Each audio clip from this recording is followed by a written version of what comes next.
we're starting a little bit early, but for no reason at all. We have an Archmage that we need to beat today, and we have something a little special for after we've beaten the Archmage, because I did a little bit more math. I was thinking about posting about it in the Discord, and then I didn't. I decided to hold off on it. So we've got a sneaky little follow-up to fighting the Archmage that we're going to be doing. And yeah, so that should be an interesting time. So I have my tabs and everything already open because I am a professional and I'm very good at my job.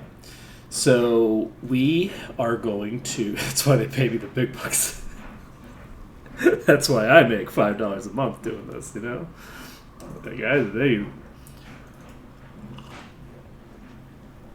It's... You know, look, I earn my pay. I earn exactly my pay. Hey, crazy, your call. So, we're gonna be beating down the Archmage today. It's gonna be great. It's gonna go very well for us. I don't anticipate having any trouble with it. Yeah, I was really excited to get it down. I was a little concerned that I was going to run out of AP and then be like, oh, well, if I hadn't wasted 30 AP on Shadow Walks earlier in the fight, I would be fine. But now I have, like, 15 less AP than I need. I'm really enjoying this, like, as a test bed for just doing cool stuff. Yeah, I did not know for sure. I had heard through the ether that you could encounter it, but like every time I've gone there, it's like, okay, I run into a fight, maybe in some weird position, and then I'm like, I can never replicate it. And realizing that, no, I can replicate it, it's just... Why is this 8 minutes apart? Because 8 minutes after stream ended, I made another save. Okay. That would be my assumption. Excuse me. But realizing that you can get it to spawn, you can get enemies to spawn consistently in that area as long as you leave the zone after every encounter and come back is a game changer. I don't think I've ever actually... I've looked this kind of stuff up. I don't think I've ever actually seen anyone describe the mechanism by which you're supposed to get fights done there. Like, where you're how to get to the point where you're in an encounter. Let's see here. I'm going to look at my spreadsheet, which is open. We are going for level 29. And 29 is a days level. Then we go over to Momo, who I think is days until like 30. She's days until 30. And then Nina is days for another. She's until like 48. So she's fine for me. So, kind of important because we do have only 3k experience to go, which is like. So fucking cute. Pokeball. Instantaneous movement between 2 points. No matter how far apart they are. Certainly sounds like something a god would be capable of, doesn't it? Well, the other thing is that you have to wonder, is it actually instantaneous? Have we ever confirmed that it's instant? Somehow I get the feeling, no matter how hard I study, I'll never be able to figure out how portals work. I think you'll be able to figure it out. You know what's funny? You know what's funny, Momo? It's funny that you say that, Momo. Because aren't you in Breath of Fire 4?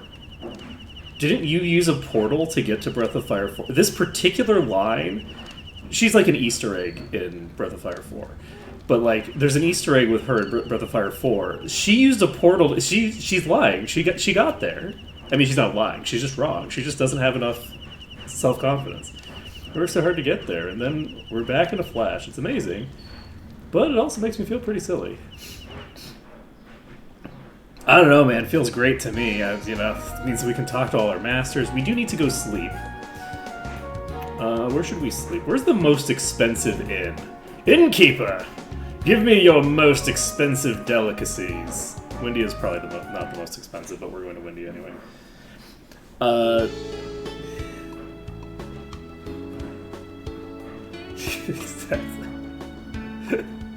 I don't even remember where that's from.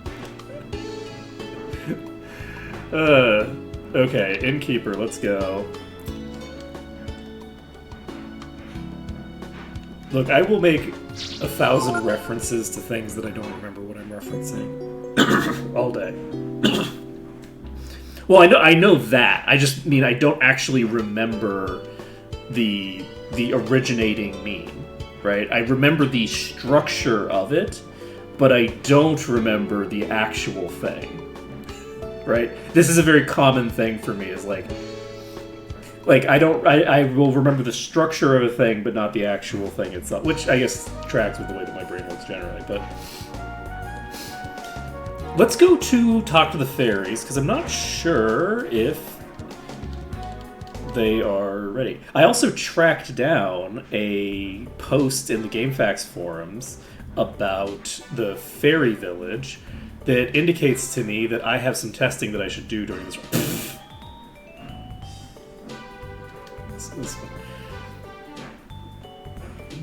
They're all fine. They're just upstate. Don't worry about it. Don't worry about it. You are not one of the expeditioners.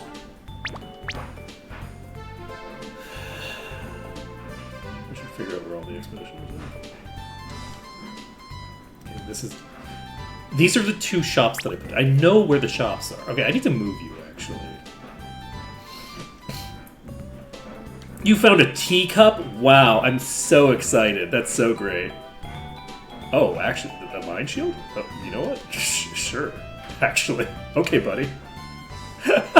Yeah, actually, wait a second. Now we're cooking. Here's your present. Oh, shit. Okay, well, I didn't want to do that. You're the present people. Okay, good.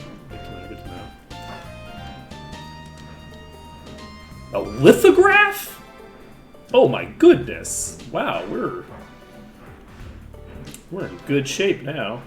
Okay, a protein. We take those? Question mark? Yes. Okay, that's fine. Don't worry about it. Do I have to reset them to be on the thing? Okay, let's reorganize our things a bit. Do I need anything from this weapon shop?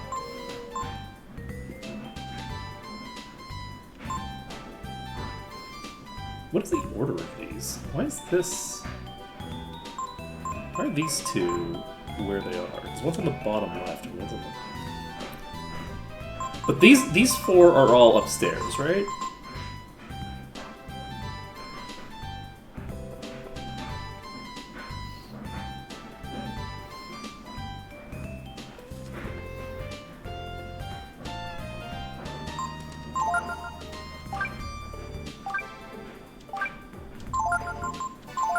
Don't worry about it. It's fine. This is gonna be one of the distant explorers that survived, who decided to come back and not go on an adventure.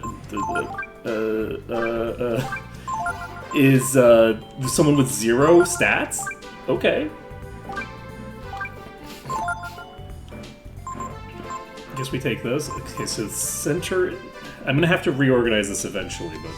Do I need these stores? Yes, I do need these stores. I do need them to continue to exist. Because I need to buy more stuff from them. I don't have the money. Alright, so we're now leaving, and we're going to... So one of the things that So, basically, I believe I have about a 1 in 48 chance of getting what I'm looking for here. I got distracted by the mind shield. I believe I have about a 1 in 48 chance. This says raises int. It doesn't actually raise int. Oh, wait, it doesn't. It does raise int. It also increases your psionic resistance, I believe. So, that's cool.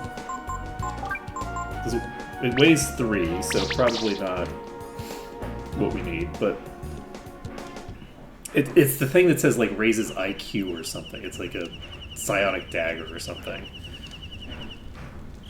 There's a different item that says it raises your IQ, but I think the Mind Shield does also increase psionic resistance. Thus Mind Shield.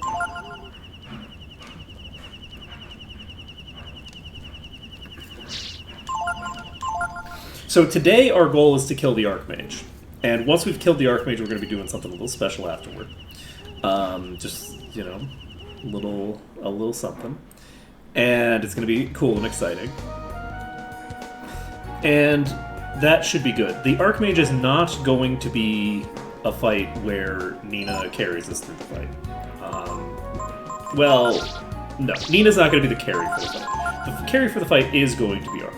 That's the carry for our fight with the Archmage. How much money do I have? I have enough that I could buy another Tiger Cat. It's tempting to do that. I'm not going to, because that would be way too sensible. Instead, we are going to just pop down here, and we're going to pick another fight. This time with the Archmage. If we end up in another Berserker fight, we are fighting it again. That is going to continue to be a thing. We don't actually want to change our formation for the Archmage. It would make my life harder to change my formation. Strangely enough. You would think because it's a DPS check that I need to put the protagonist in the front row of an attack formation to be able to out-DPS the DPS check. But that's actually not the case. The protagonist has such a high modifier to his attack potential that I believe having him in the back row, even at this low of a level, he should be close enough to capped that this will improve my odds on any given cycle of getting what I need to have happen.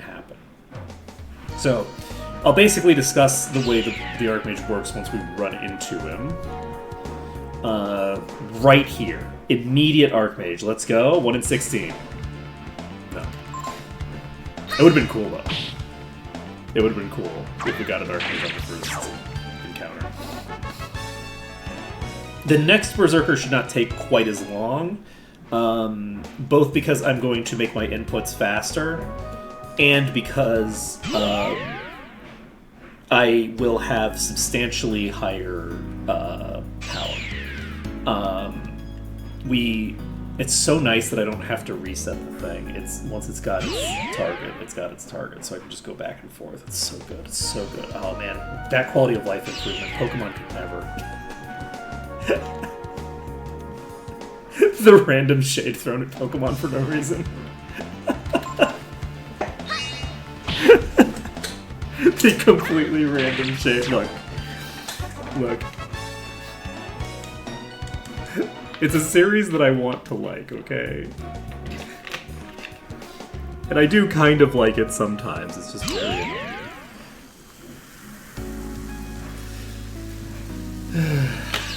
Just doesn't respect my time is the problem.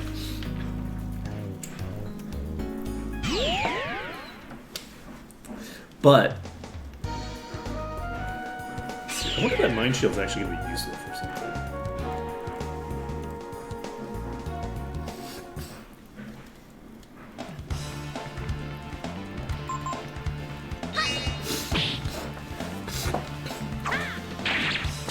But yeah, I'm very happy that I found this nifty trick.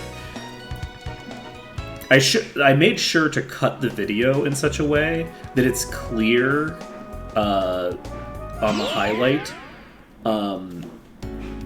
how I'm doing the encounter. I should probably put it in the description as well, because I don't know if I did or not.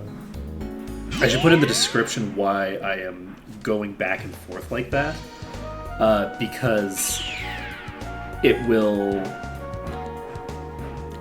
save people in the future an immense amount of time. The amount of time it would take to run into an encounter without doing this in attack formation is crazy. I think that it's about the same amount of time if you're not in attack formation. If you're in normal formation, you can just do it by just sitting on that little thing over there, but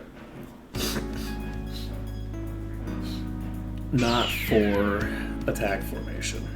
Man, I'm looking forward to killing an Archmage. Killing the Archmage is going to be great for Ray. Now, you might be like, Ray's not even in the party. It's like, don't worry about it. Ray's going to benefit massively from us killing the Archmage. Don't even worry about it. Everyone's going to benefit from us killing Berserkers. Every Berserker we kill gives us another fucking Ares Gloves, and Ares Gloves... Sure. Okay, well. Imagine if I was playing on a low-level game. I was doing a low-level game, and I was just like, okay, well, I just gained like 5 levels. Great.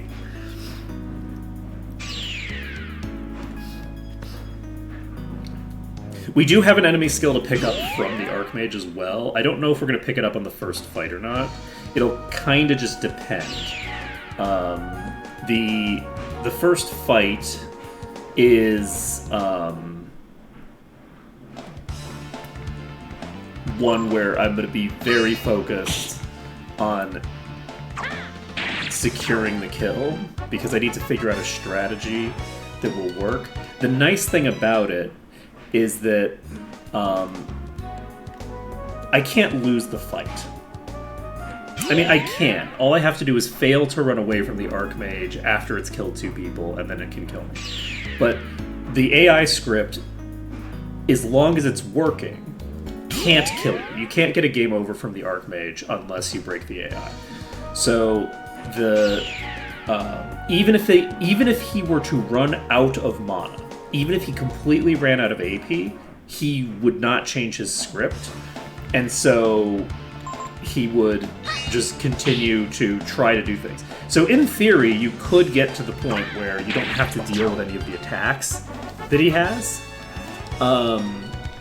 and you're golden. You could, in theory, get to that point. In practice, I don't know how many years that would take. I think he has like 50,000 AP. Let's check this the next time we're in a big loading zone, which is right now.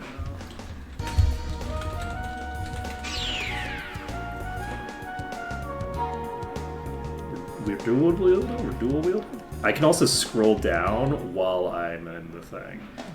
You have 50,000 AP on this sucker. So I think Mind Sword costs like 4. And like Mjolnir costs what, 10? So do we have Mjolnir yet?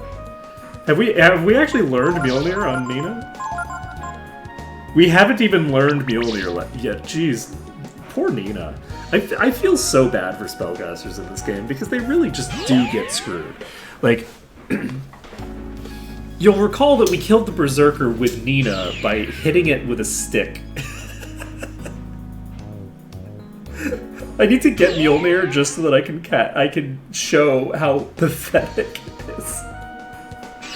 I need to get Mjolnir so that I can hit an enemy with a stick and then cast Mjolnir on it, both with Nina, and demonstrate just how silly it is.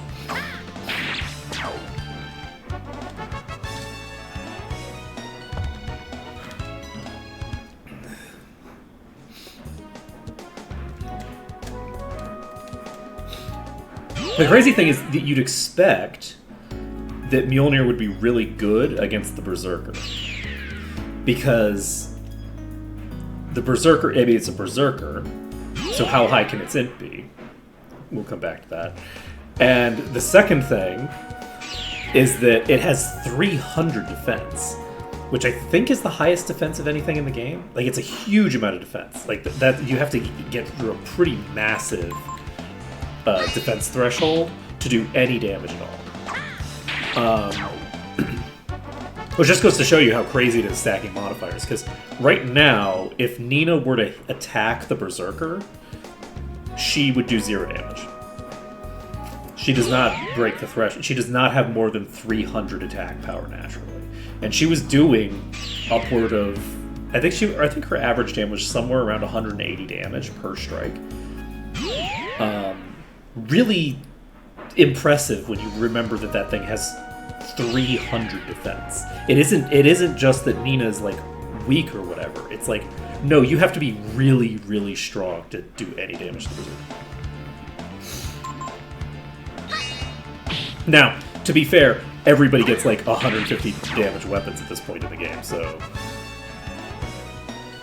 Let's see.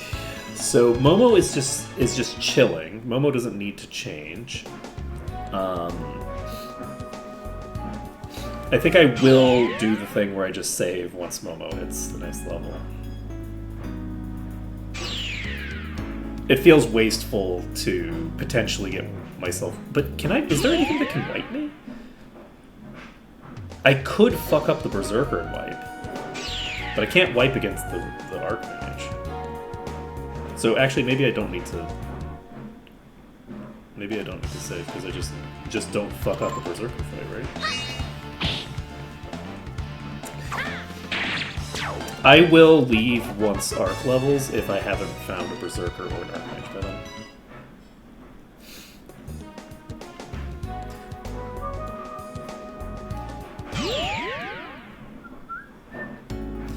Need to remember to... I'm gonna check quickly just to make sure. I do have Monopolize. Unfortunately, I have so many skills here that I can't learn the skill with Nina. Nina can't pick it up. I'll need to adjust my skills later. This is going to make it more hard for me to actually learn the skill for reasons that will become apparent when I actually get into the fight. The goal for the fight is actually that I consistently have Nina up the entire fight. Nina... Momo learns Ragnarok! Okay. Let's use Ragnarok on a fight at some point and see how much damage it does.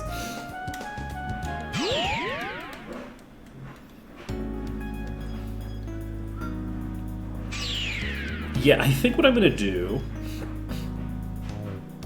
if Arc gets leveled up before we run into an Archmage, then we can go save, which is now most likely, by the way. The fun thing about probability is that every previous event, it doesn't matter how unlikely a string of events is, it all starts from now, because you've already done the probability of all the other things. You know? It's still a 1 in 16 chance, no matter how many 1 in 16 chances you failed in the back. On the back end, it just doesn't matter.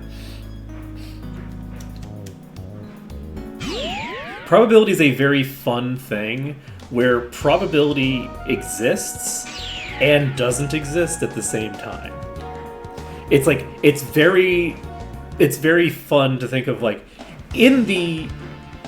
That's an Archmage, let's go. Okay, so we got our Archmage. The first thing that we're going to do is cast Monopolize. And... Actually, the first thing we're going to do is we're going to swap our gear around a bit. I believe we need the speed boots on somebody else. You're not outspeeding with this setup. It's simply not happening. So, with that being the case, you have the Rope of Wind on. I forgot to do the thing! Which would have been cool, but it's fine, it's fine. Don't worry about it. We're fine. I guess it wouldn't have mattered anyway, but I still wanted to do it. So this would make turn 1 substantially more consistent. So we are monopolizing, but what I wanted to do actually was Nina is one of the only characters who can get immunity to thunder, like naturally. She can get natural thunder immunity. So, not natural, but she can get it with her gear without needing to do anything funky. Let's see, we don't need ice. And we don't need defense. No, we do need a Tiger's Cap. This raises power. We need the Ares Gloves because that raises power. And there we go. So we now have 65 agility. So, do we have anything that we need to set up in advance? Yes. We are actually going to take your Wind Robe off, because you're supposed to have it equipped on this turn in order to give me a very low chance of failing on this first thing. But don't worry about it, it's fine. Do we have to steal anything from you? I don't know that we do. Oh, you know, barrier... I might be able to survive a Mjolnir through a barrier. What was I doing? Right, changing my gear. Let's see. So these are the two offensive increasing things. We now do... So we have 65 agility. 65 agility is not enough to get an X turn on this enemy. Except, if I get into dragon form, I am going to double cast speed on Nina, because if somebody dies, I want the speed to go off. So there's a decent, basically 10 and 16 chance that Nina goes down here, and that's fine. We're going to cast speed on somebody, it doesn't really matter who. Looks like we're casting speed on Momo. This gives us the opportunity to learn the enemy skill. Both of the other characters are sped up, so both of them maybe at the very... Oh, you only regen 1500? Oh, okay. Sure, buddy. Let's see. So, I think we do the same thing.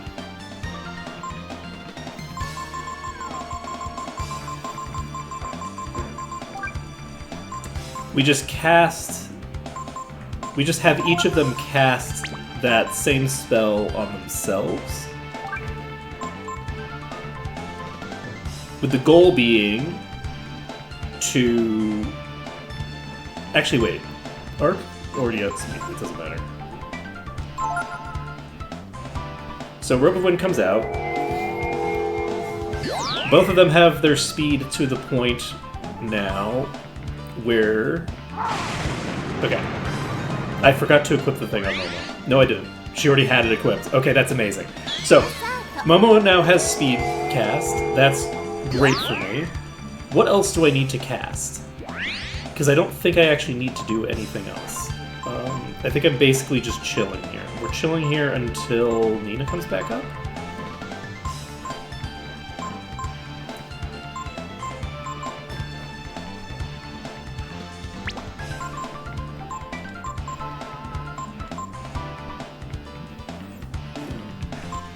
I think we're just chilling until Nina comes back up.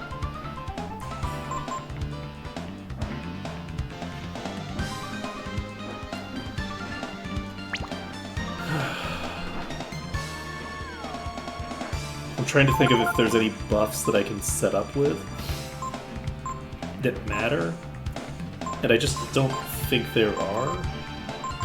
I could cast Might on Momo in the off chance that she survives the entire time. So I'll cast Might on Momo because it's something to do. So we're hitting for... Okay, this is Mind Sword, so somebody's dying. And we are in the world state where Momo has survived, so the Might spell that we're casting actually matters. That being said, I am now realizing that Momo, even with the double speed cast, is still slower. So let's change our equipment a bit. Oh wow, you need help.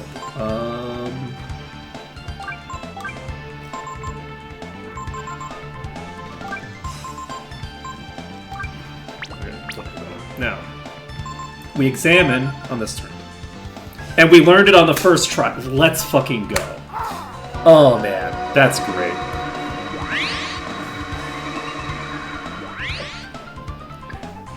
This is why this enemy cannot kill you. This enemy can't kill you because he's just going to cast Benediction, and it's all going to be great. Now, the issue that I'm going to run into here is that I need to cast Speed on Nina, and unfortunately it's just going to take potentially fucking forever.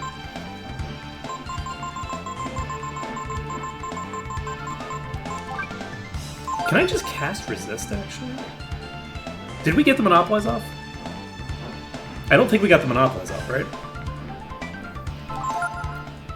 Because we were slower than the boss.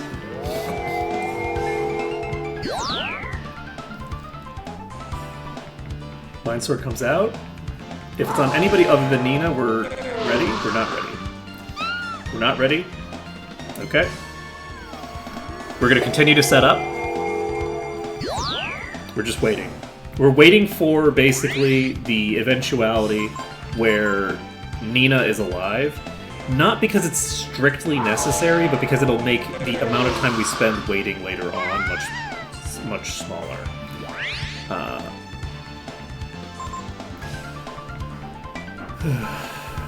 You know what I should have done? I should have had Art cast Speed on that. If we get another round like that, that's what I'm going to do. Alright, so we are going to, once again, Rogue of Wind. Nina is going to try to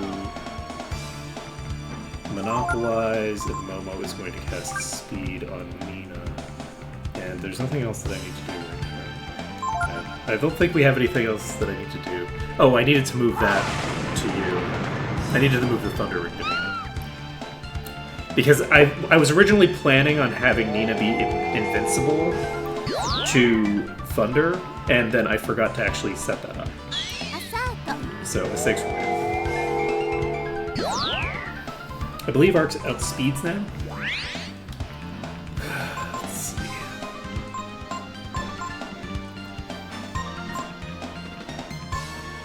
What do you have to steal, anyway? You have a steal item. I don't know what it is. I'm just gonna hit Charm because I have nothing better to do this turn. We'll just have Momo poke it.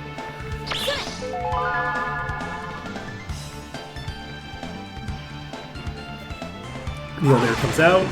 That unfortunately just delays things.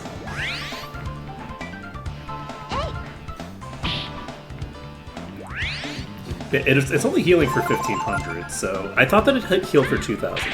It has 3000 HP, it heals for half of its max HP every turn. And you know what? I'm just gonna unequip that item off of Momo so that I don't forget about it.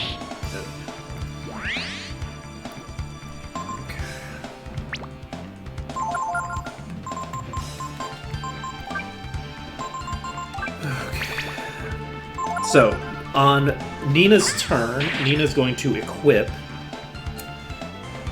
that, which will mean that it has a 50-50 chance of doing Mind Sword or doing the other thing.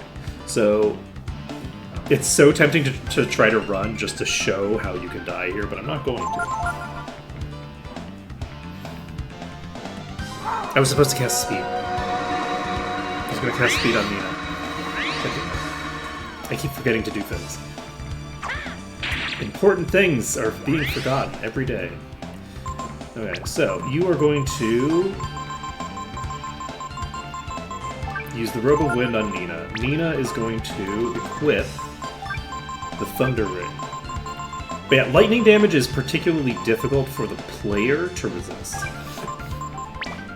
Just as a consequence of what gear exists in the game. We're going to monopolize this turn. We cannot resist this turn, so Robe of Wind comes out.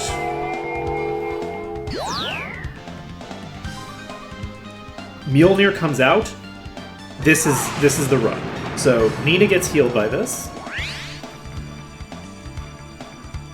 She gets the Monopolize off, so all the EXP in the fight is going to Nina. And she's been double sped. With double speed, she outspeeds the Archmage. With her outspeeding the Archmage, we now unequip her ring. So you are set up correctly. Do we need any other setup right now? I don't believe so, no. So you are going to activate Force and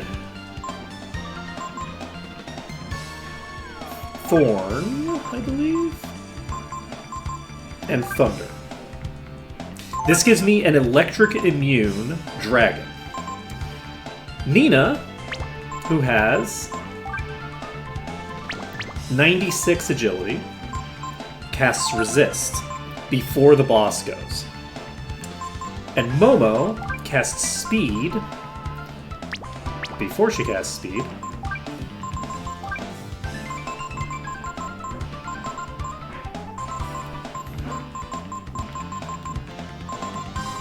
Where is it? Did I not unequip it? Okay, you're casting Resist. You are casting Speed on Arc. After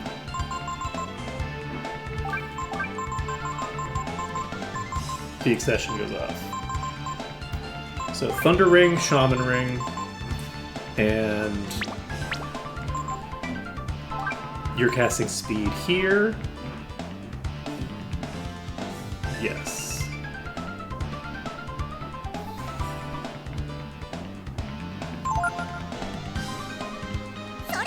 So the Resist comes out.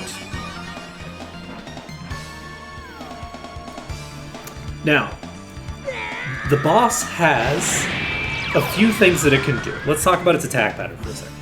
So there's a 3 in whatever chance that it targets either of the individual characters that are not invincible on any given turn. At all. That it targets them at all. The basic gist is the boss will, on every turn from now on, use, well, for the entire battle, as long as I have more than one party member up, the boss will use either Mind Sword or Mjolnir with standard targeting, and we'll use them at 50-50 ratio. It's just a flat 50-50. Right now, if the 50-50 lands on Mjolnir, everyone's immune. Because Nina now can cast Resist before it gets a turn off. So 50-50 shot, and we have a Thunder Ring, and we have a dragon that's Thunder Dragon. So we're immune to Thunder. On all 3 party members. Which means 50% chance, nothing happens on a given turn. The other 50% chance is Mind Sword. With Mind Sword, there is a 10 in 16 chance that the boss hits Nina specifically. If it hits Nina specifically, nothing happens. If it hits Momo, it's fine. It's not optimal. If it hits Arc, we reset back to before we got the warrior form, but we have less AP to play with. Basically, the goal right now is to maximize the number of options that can happen from the boss that don't involve knocking Arc out of warrior form, because Arc needs to do some setup here. So, we're going to basically go into focus immediately. We're going to focus twice, I believe. Yes. Focus twice. Do we want to focus twice, or do we want to just double aura here?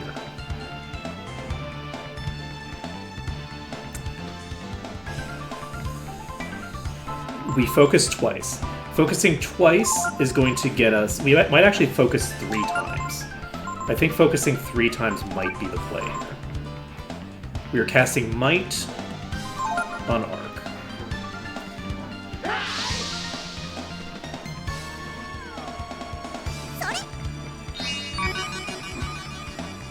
I think we focus thrice. Mjolnir comes out, nothing happens. Guaranteed. Okay, well, you know, we get healed, except we're at full HP already. So, the Might comes out. we now have double focus and we have might. However, you can only stack 2 focuses. However, your power resets to normal when you stop using focus. We have to focus again. The reason we have to focus again is that it's going to regenerate at the end of this turn. So now is when we aura. We have a double focus, and we resist, and we cast another might. Now, if it Mind Swords Arc, then we wasted all this time and energy. Never mind. It doesn't matter because we did exactly enough damage to kill it. It has 3,000 health. We did 3,001 health. We get Mjolnir. Let's go. 27 AP, 6 agility, 24 intelligence, 6 power. Let's go. We get a Holy Avenger, and we get a Soul Gem. And there you go. Protagonist from the back row, one-shotting. We didn't even need the X turn, it turns out. I'm very happy with how that went. That went perfectly. So now we only have the. Did I even use the gloves? I don't think I equipped the gloves. Did I? No, I did. I think I did.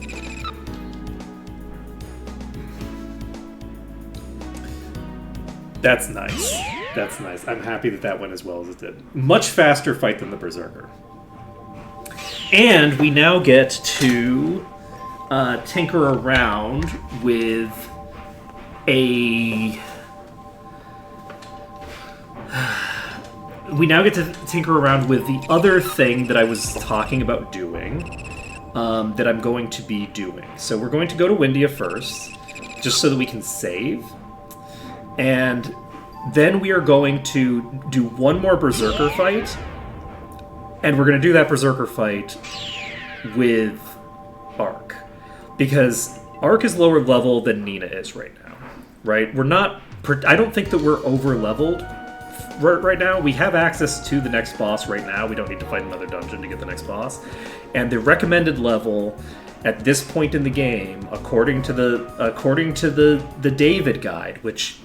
How could you not trust the David guide? It has the correct listing of the items in order of acquisition within the guide. It's a good guide. Like this is the standard, and it is met. So in that guide, he suggests being level 30 for the next boss, which means that we are not currently overleveled, and we're not going to be overleveled. What we're going to do is we're going to kill the Berserker with Ryu at level 29. And we're going to do it with Ryu. Now, the reason that we're going to do it at 29 and not 28 is not because I couldn't do it at 28. It's because at 29, I have almost exactly 30,000 experience worth of masters. Of being under one master, specifically of being under Fall. So, because of that, we want to get one level under Arc to basically be able to put myself under Fall, and then we can go from there. I think that we will just go to the relay point. Oh, actually, before I do that, let's check out this stuff that we just got. So we got a Soul Gem. Not interesting. I now remember what the steel item is. The steel item is a Soul Gem. The boss also 100% of the time drops a Holy Avenger. So the Berserker has a drop that's a 1 in 64 chance. If you charm it, it's a 1 in 32 chance. The Archmage drops with a 100% chance Ray's best weapon. So Ray now has, at level 19, his ultimate weapon. This is the best he's going to get. It is pretty dang good. It's 124 power. It is unfortunately 4 weight. Can you use it too? You can also use it, apparently. So this would actually be... Oh, wait. Okay, so I hate to tell you this, Ray. You're not getting your ultimate weapon yet, because I do, in fact, need this for the next boss. I do, in fact, need this for that. I'm so sorry, Ray. Also, I forgot to show my stats and things for the video on the YouTubes. Well, shit. I guess it doesn't matter. The... I guess if we kill another Archmage, we'll know. Alright, we get rid of Ray now, because the poor bastard just can't catch a break. I guess we need 2 of those. Now, the reason that I do need this equipped and not the Royal Sword is we're going to be using normal physical attacks. And normal physical attacks, unfortunately, inherit the properties of your weapon. And the weapon that Ryu is using is an electric weapon, and the Berserker resists electric damage. Having a little bit less base power, but not be doing electric damage is the superior option, I am pretty sure. We're going to be getting pretty close to the stat cap, I think. Let me take a look. Times 50%, and then doubled is like about what, 850-ish power. So we're going to have about 850 power when we are doing this. This is another thing, is that Ryu's dragon forms are very strong, but Ryu's dragon forms are not actually as strong as the power of friendship. The power of friendship is very, very strong. So, speaking of the power of friendship, actually, give me a second. You don't have... Yeah, I need to change my skills up. So, we're not going to be soloing Archmages and Berserkers anymore with Nina. We're going to be soloing a Berserker with the protagonist just to show that it can be done. But before we do that, let's go to our skill notes and change things around a bit. So you have snooze, which means that you can't actually lose, unlike Nina. We should probably get steal on you. And we don't need rest, because rest is total garbage. We don't need influence right now, so let's take it off. We don't need purify on you. We don't need we do need monopolize on you. What am I thinking?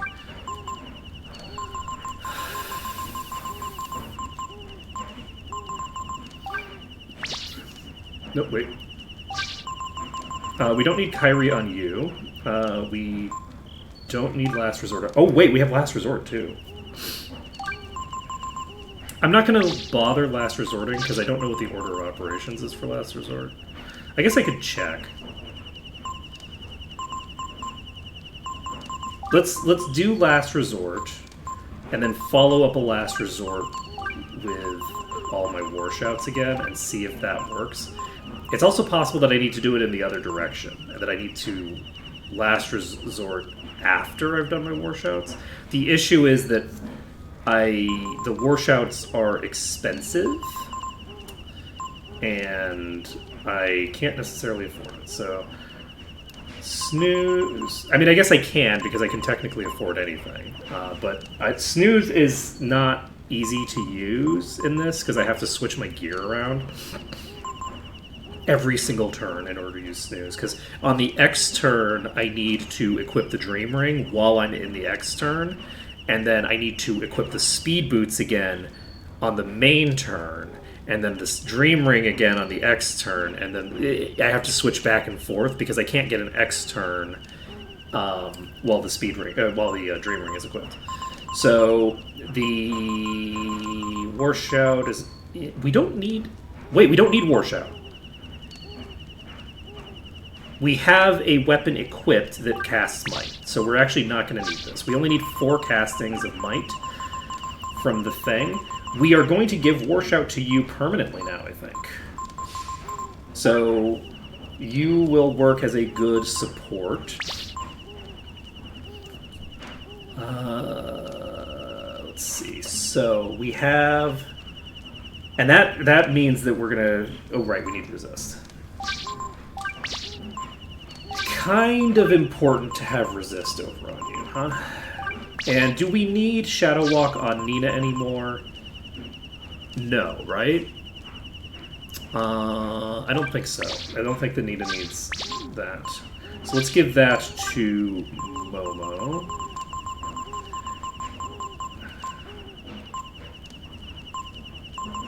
For now. And let's just give you Kyrie as well.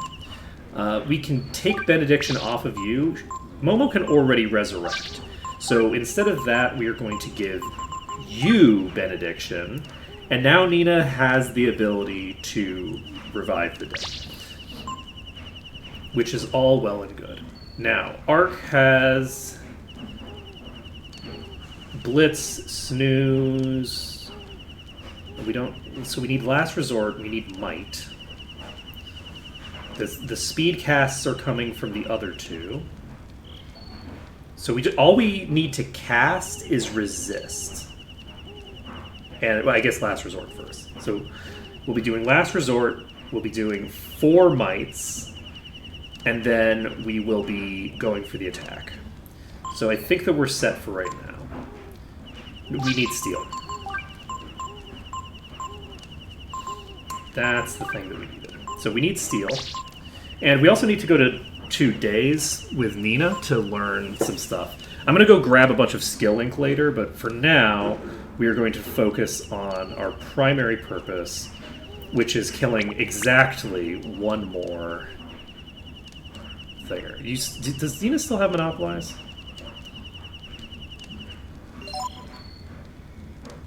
I ask after I have just... Yes. So with Nina still having Monopolize, I can...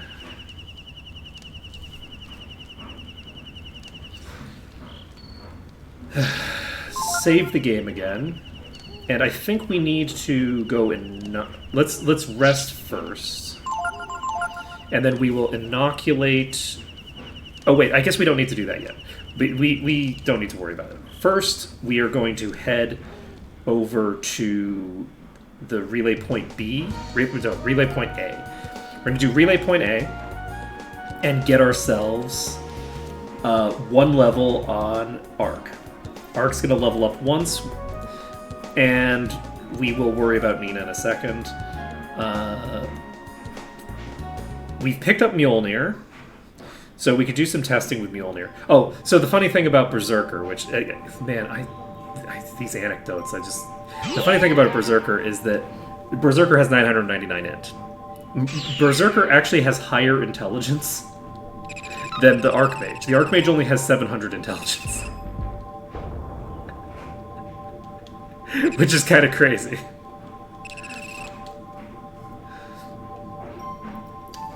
But them's the breaks. So we're going to hit level 29 here. The other thing is that we've now just killed an Archmage from the back row in 1 shot, right? Ark has demonstrated a level of, OP-ness that does not require further elaboration, in my opinion. In my humble opinion, we do not need, in fact, to demonstrate further how ridiculous the protagonist is. As a result, I am no longer in future boss fights going to bother showing off what the dragon can do. Because there's just no point. We've just shown what the dragon can do, right? With very minimal setup, we just dealt 3,000 damage and insta-gibbed the Archmage. Admittedly, the Archmage has less HP than most bosses, right? The Archmage is all about doing damage in, 1 round of combat, right? So the Archmage does have less HP than most things, but, we just did 3,000 damage. The Berserker itself only has 13k HP, okay? We're not talking about, and the defense doesn't matter for Aura, by the way. Now, would I have been able to do 13,000 damage with the Monobar that Ark had there? No, I wouldn't have been able to do it. I would not have been... If we got the skill link to replace the one that we just used, that's so convenient. Thank you, Codger. Let's see. So you're going to take me to relay point B, which it should already be in, right? And we're gonna pivot to fall, and then if we run into another Archmage, I could kill it, and I guess I might as well. Then we could have a Holy Avenger for our pocket and a Holy Avenger for the thing. and that's probably a good idea. It's tempting if we run into an Archmage to just leave, though. But no, it's fine. We'll just get some additional EXP on Nina, and we can have like Nina just kind of like go crazy on some bosses or whatever. She's now getting a lot more stats, right? So she should be. She's so high level now that she's getting close to the point where she's gonna like cap out. Like her power is actually within 50 of Momo's, and Momo has flash shells. Like Momo has a decent weapon now, right? So it's only slightly. No, actually she doesn't. No, she has a 150 power weapon available right now, and she's at 96. Okay, so never mind. Don't worry about it. She's look. The point is that Nina's doing pretty well for herself, actually. Nina's doing fine. Nina is doing just fine. Alright, so we're going here. We're going to talk to Fall. Fall is going to teach the protagonist, who's going to gain a whopping 4 levels under Fall. And because the protagonist is getting 4 levels here, I believe we can actually finally get the counter skill. Which we still haven't actually picked up Fall's skill, even though we've spent like half of our levels under Fall with every single character. Them's the breaks. So,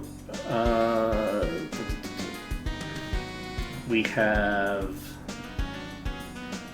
done that. We're going to go talk to Daze. Daze is going to teach us some skills. Because I think we've now gotten, what, like 6 levels? I could just wait until I have a few more levels under my belt, but I'm not going to worry about it. We do need to go to the fairy ring as well. So we'll go talk to Daze. And then we'll go talk to the fairies and see how things are going for them. It's not just a matter of checking in on the expedition, it's also a matter of locking in the berths and sending new expeditions out, because we're basically just... You know what it's like? It's like playing Civilization, where you spend your population as you get a population boost. You then immediately spend that population on a settler to go create a new city. That's what we're doing right here with the fairies. Okay, we're creating new fairy villages all over the world, and as a consequence of that, we will eventually get a really cool item. Maybe. It's not a guarantee that we ever get it, but it's most likely we're going to get it. And there's 2 items that we could get that are both good, but one of them is way better than the other. Well, what are you doing here? You miss me that much? You've been making progress. I suppose I should give you some kind of reward.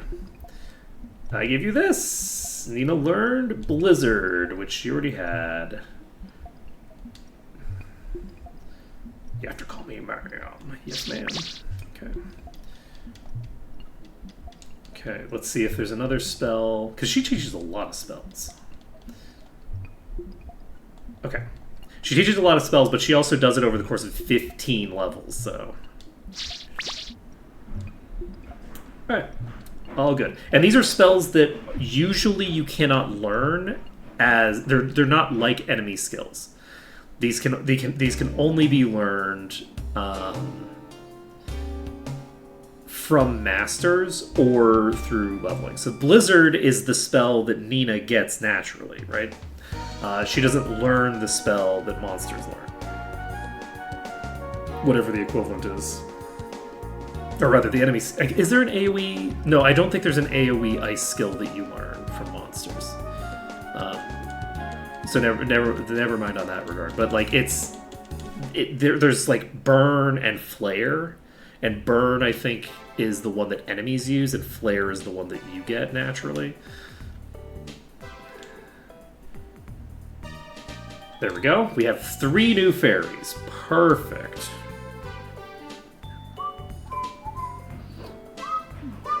I know exactly what to do. Don't you worry about a thing.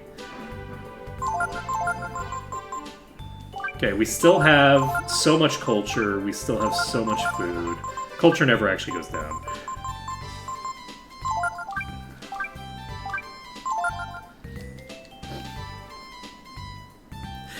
So, No matter how many of your fairies you send off to not their deaths, but to develop new lands. See, there's so many fairy rings around. Each of these fairy rings, in theory, could be used as a teleporter to a new town. Just saying. But we don't have the tiaras for each of the other ones, so it automatically shunts us back to the other one.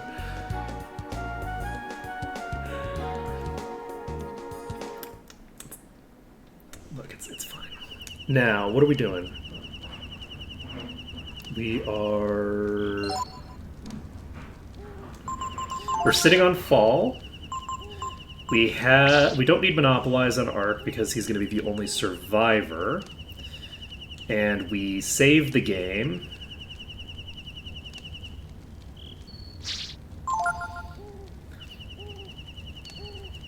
And everything goes well.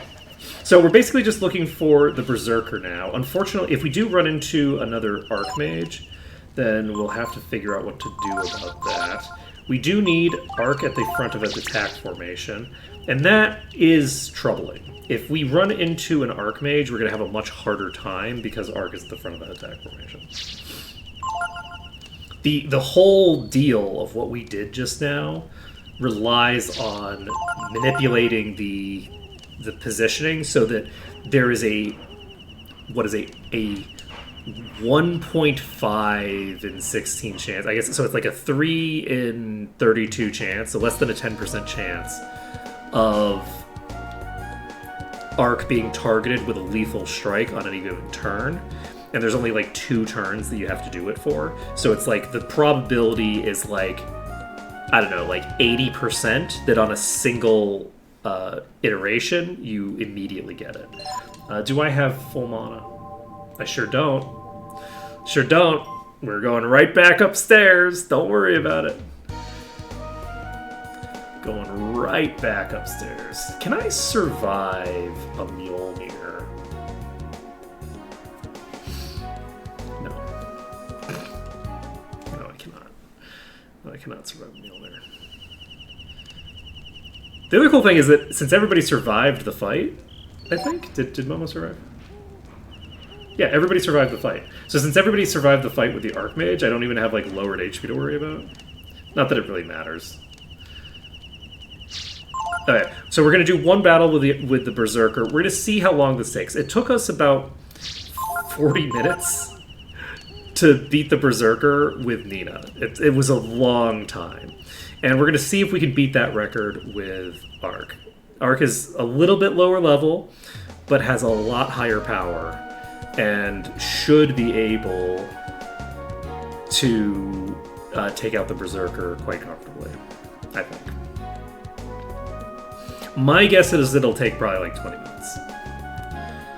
That's my assumption, is it'll take like 20 minutes, and it'll be a whole thing, and it'll be kind of fun, and I can make a highlight out of it, and then we can move on with our lives. And then we actually move on with our lives. We're not going to be dicking around with Berserkers anymore. We're not going to get our 3rd Berserker, because we got enough Berserkers. Let's see here. Actually, you know what? I think I will just run from Archmage.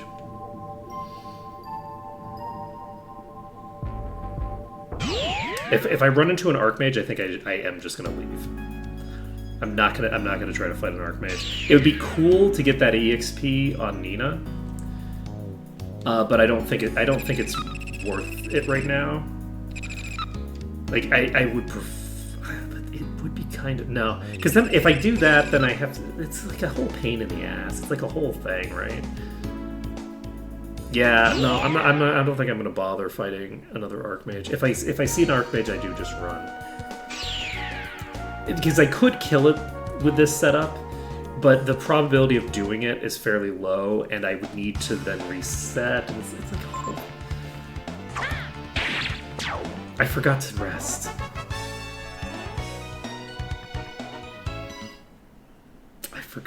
I do need to rest.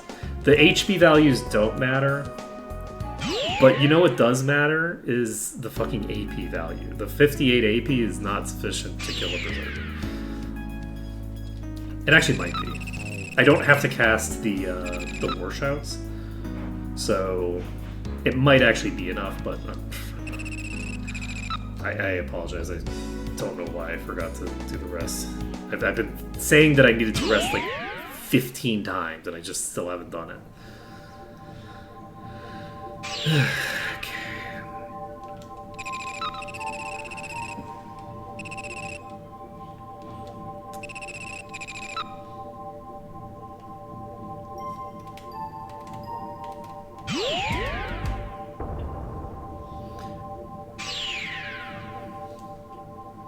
So, with this rest under our belt, we'll be able to do it. And basically, from this point onward, Ryu is just going to be playing support. And we'll maybe do a few fights with Nina as the carry. Like, we'll do some carry variants with Nina. Certainly the next boss fight, I think the canon variant of the fight is going to be Nina as the carry. For reasons that will become apparent when I get to the fight. She's required to be in the party for the fight. You have to have her in the party. So, it makes sense to me to have her be the canon killer. Which we'll have 2 bosses in a row where we've done that, which is kind of fun. The next boss is fine. After the next boss after that is the next boss after that is a really interesting one, because I have no idea what the hell David was up to. Like, the suggested combat strategy for that boss is to use Were-Tiger, but the boss reprisals every attack, and Ray is famously squishy. I have no idea. Like, the boss hits hard. I have no idea how he was using Were-Tiger in that fight. That's crazy to me. It's crazy to me that he was using Were-Tiger for a boss that reprisals. Like, how did you keep Ray alive? Crazy stuff. And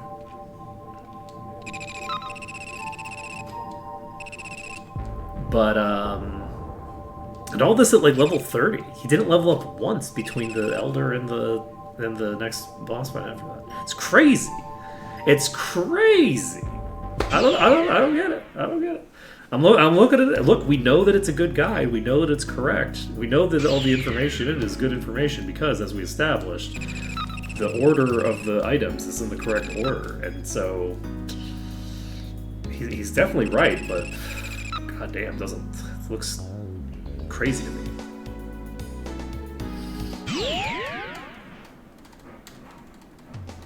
We'll have to do the like David approved strategy for every battle.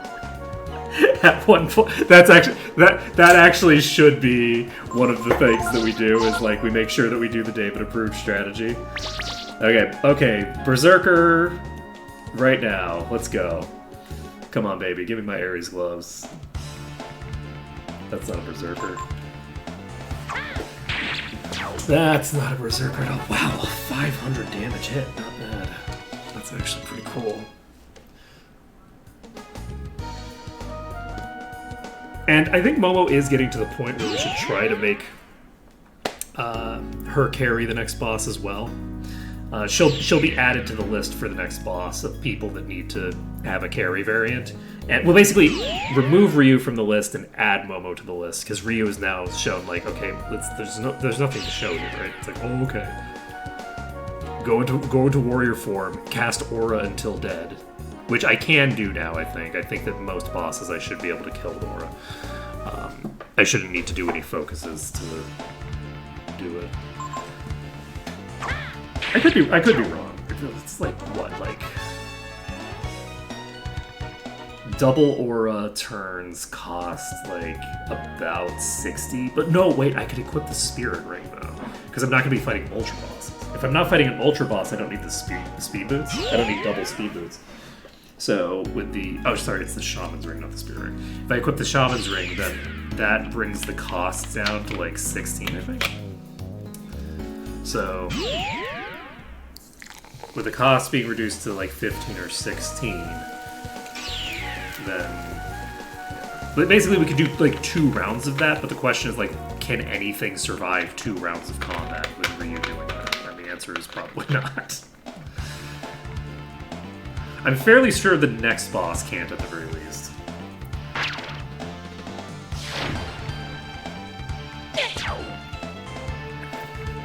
It doesn't actually matter that Ark's sitting on 1 HP because he can't survive a hit anyway. So it doesn't matter. And I guess Nina can equip her robe again, now that I think about it. I'm gonna go ahead and equip Nina's robe.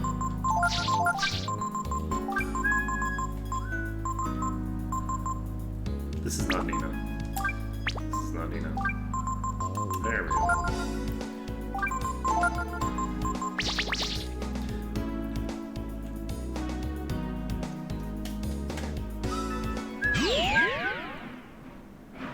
I do think that you should have to have something equipped to be able to use the item. I do think that.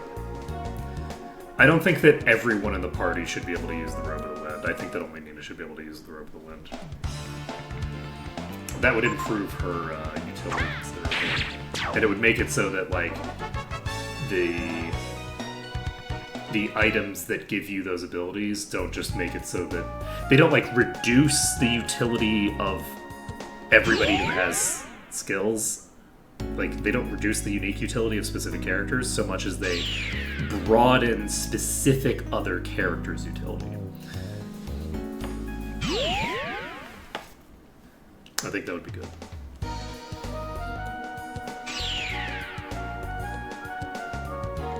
That might feel like a difference without a distinction without a difference, but I think there is meaningfully a difference between giving an ability to some people other than the original people and giving it to everybody. That is a 1600 damage hit. Oh shit! I can't be getting all this EXP. Wait. It's not super close. It's not super close, but it is not nothing. I do, in fact, need to... I don't even have to walk all the way out of the portal. I can just walk part way out.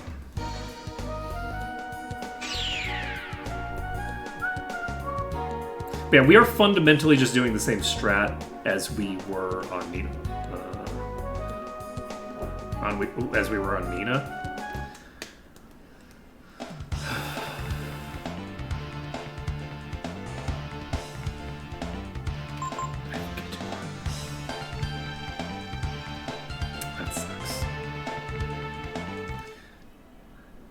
We do fundamentally, well, now that I realize that I have to run from all these fights, I'm like, do I really want... It doesn't take that... A 1 in 16 is not that low. It's not that long. I'll probably be here for an hour. Right? Like... How many seconds does it take to get through one iteration of this?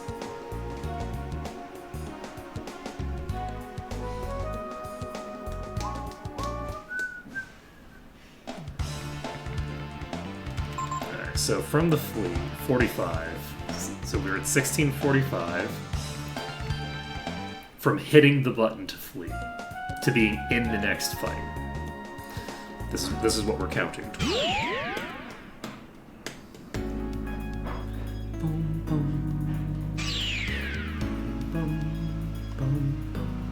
It's amazing how much time passes while you're in loading screens. Like, it turns out that time just keeps passing as long as even if you're not doing anything.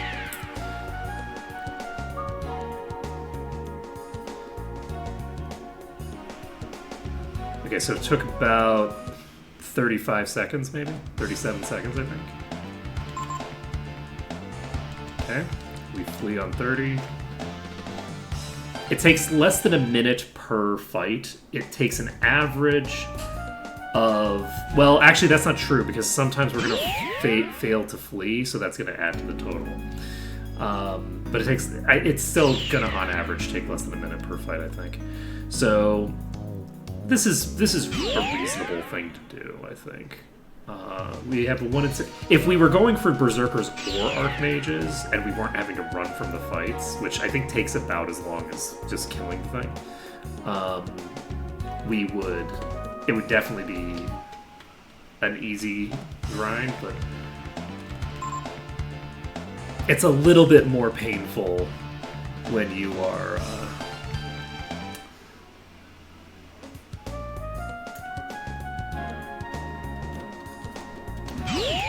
not able to get EXP out of the in-betweens, and when you're only getting when you have a 1 in 16 chance and not a 1 in 8 chance, because you're going for just the Berserker. Because normally, like, you get Berserker, you get Archmage. I mean, it's all good. This is all good.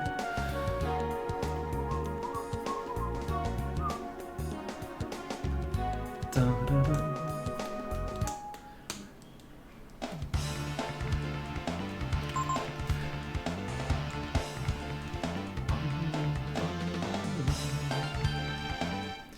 But yeah, 117 AP. The Might spell costs nothing, and the speeds are coming from other people.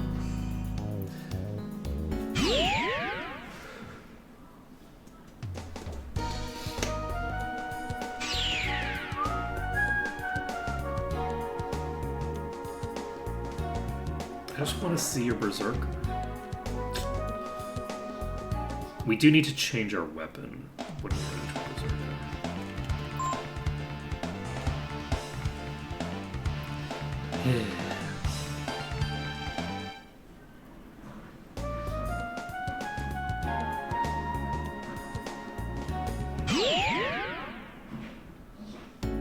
I'm really looking forward to finishing the next boss fight. When I finish the next boss fight, I get the last master available, and we can actually level up. We can level up Ray at that point. So I'm like excited to do that. Get Ray a bit higher level. I am curious. When I was doing some of these fights, I was realizing, like, I don't actually know how much... Oh, God.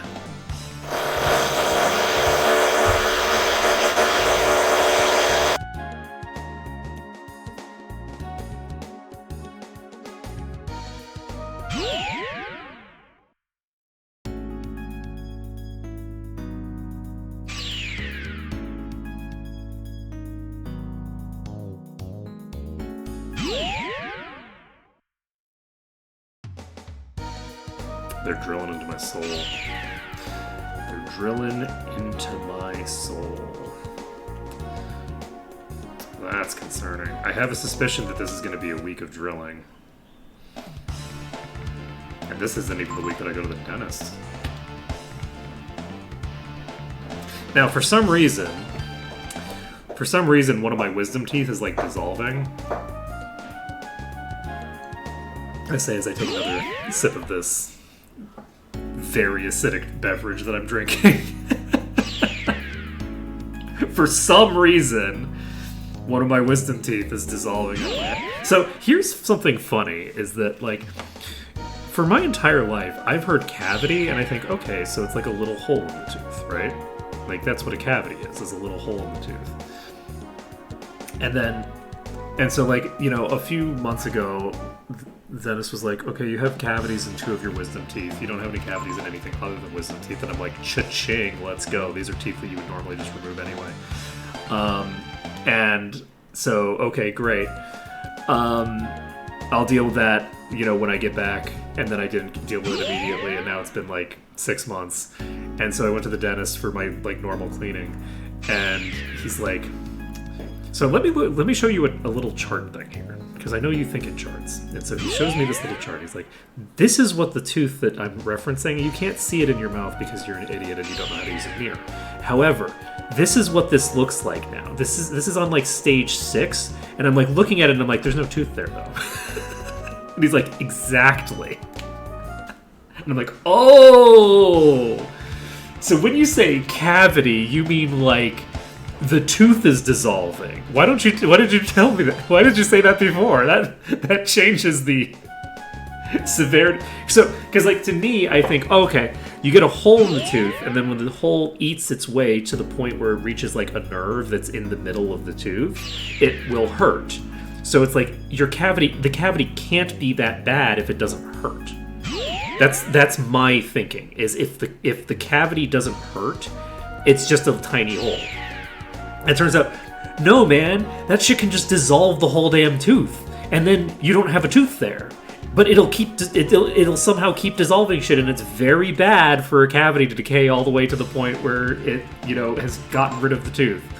I'm like, oh, okay, so this is like adjacent to sepsis is what you're talking about. Is like if you just leave a cavity, it will dissolve the tooth and then start dissolving your brain or something. Okay. So what you're telling me is that I need to get this removed next week. So next week I do in fact have an appointment to pull that out of my head. What's left of it. The funny thing is that now that I know what's going on, when I put my tongue back there, it's like, oh, okay, that's why it feels like there's half a tooth there. That's why there's such a strange shape in the upper back of my mouth. Is because I have half a tooth there.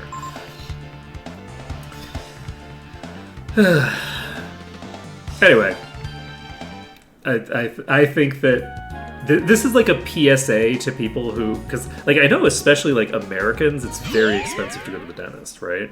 But like when the dentist tells you that you have a cavity, it's a good idea to ask a few more questions about like when you say cavity, what do you mean exactly? Because I was given the impression as a young child that a cavity was just a little hole in a tooth that eventually reaches the nerve, and when it reaches the nerve, it hurts. And then, so you know that it's bad when it hurts, and you should get it removed, or you should get it, like, fixed before it reaches the point where it hits a nerve, because you don't want to hit the nerve. But, like,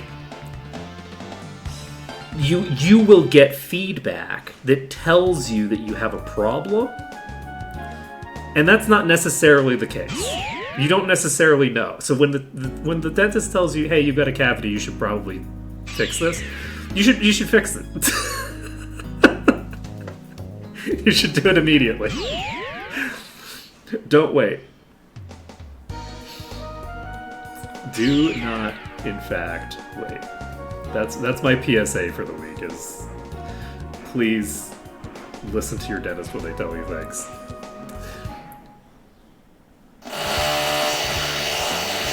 That's the Berserker. We're gonna mute for the Berserker.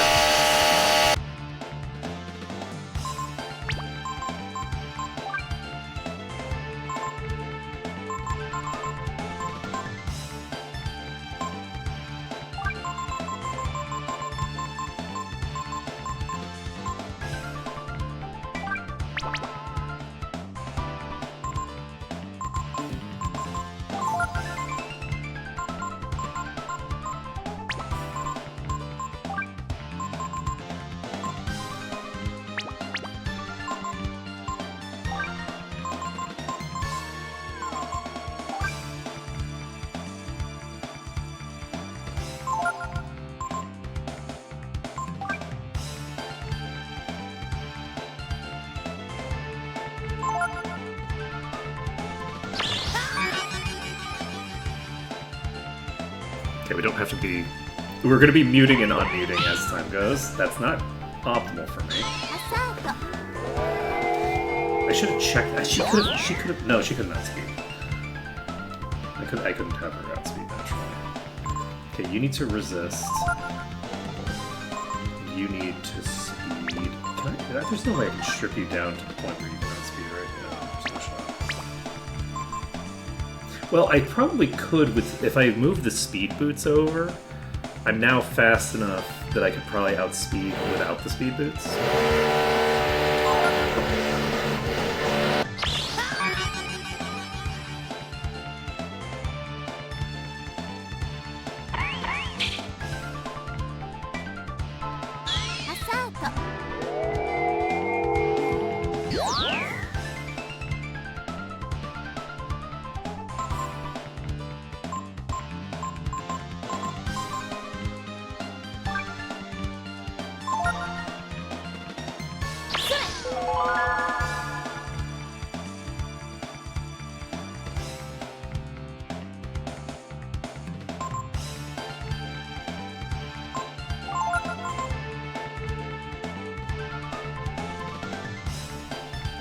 we're gonna be basically going in and out as the thing goes. I think we just cast Might. Every Might cast with her. Are you casting? Yes. Every Might cast is one less turn that Arc needs to be casting Mights. So there's a decent chance. Oh, I forgot to check her gear. Fire Whip immunity. She's not going to be immune to Fire Whip. She should have survived this. I could have just put a fire in her. There's no reason for her to die there. Alright.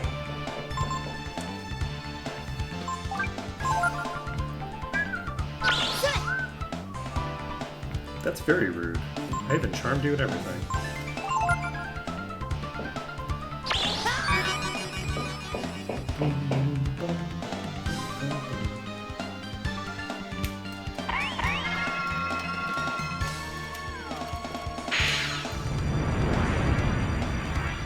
It's really embarrassing. I could have gotten multiple Might casts off before going down. Let's see here. It would have saved me so much time later. Alright, so we resist. We now have 2 pairs of Ares gloves, which means that we can have 2 characters who are just...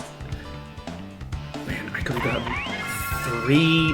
Momo would still be alive if I had just given her immunity to fire.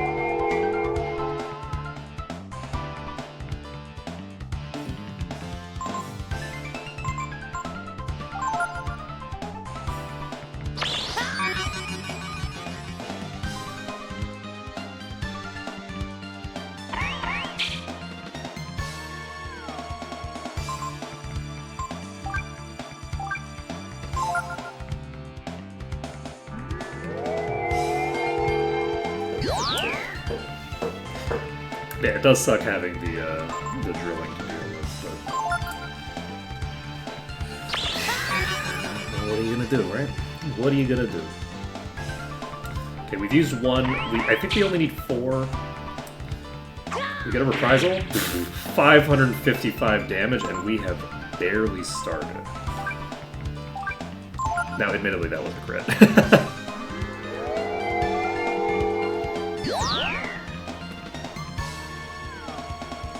We get a reprisal crit. The other nice thing is that Arc actually has a massively higher reprisal chance than Nina does. Does Nina have a reprisal chance? No, she has a crit chance, but not a reprisal chance. So, like, we can get reprisals and we can get crits much easier with Arc than we can with Nina. So, we'll have more damage coming out of that. I think this is our 3rd Might cast.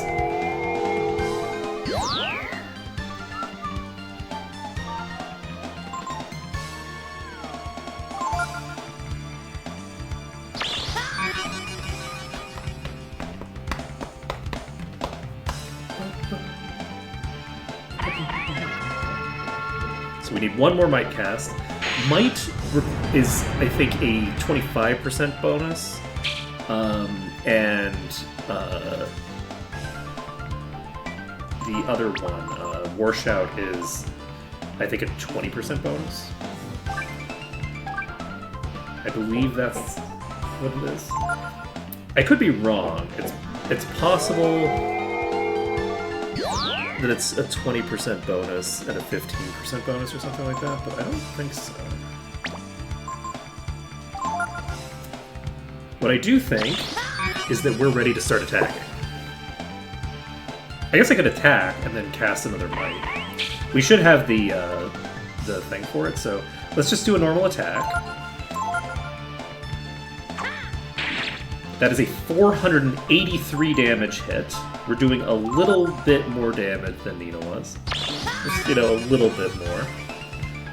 A little bit more than the Nina variant on this strat. And that was a non-crit.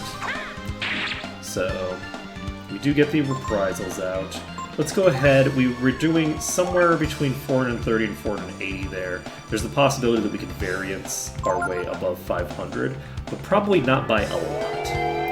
So the idea here is if we can get more damage than we had just now, but like if we can get to 550 damage, that will imply to me that this is actually a 20% modifier and that I need 5 of these. So we'll see. Yeah, it should take 24 hits at 500 damage per hit. So it'll take more than that. Most likely. Yeah, that looks like it's the same damage range. Alright, so we can hit resist again. We're doing about double the damage. Double, triple.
Oh, baby. Oh, love to see that. Oh, you love to see it. Ooh. 1,000 damage crits.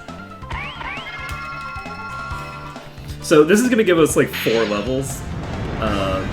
And it's going to be great. I'm glad that we ran into this before we ran into an Archmage. I'm actually glad that we ran into it as quickly as we did. I was worried that I was going to have to be here for quite a while, waiting on a Berserker.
Yeah, attack formation also increases your reprisal rate, and since it increases your reprisal rate, it is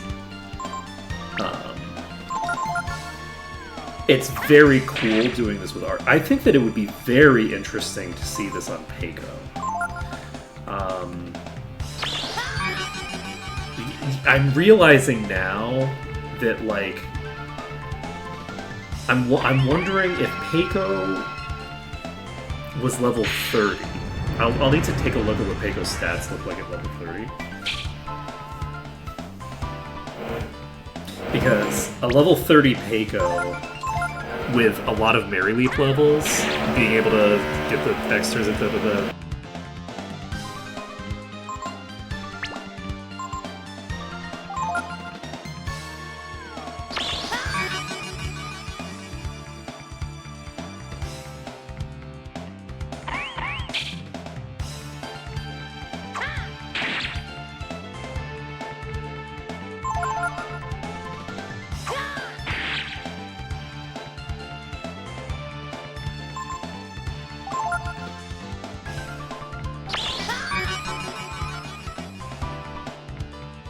detracts a bit from the experience when you can't hear my reaction to hitting for 1250 damage. Oh, that was good. Oh, it's beautiful.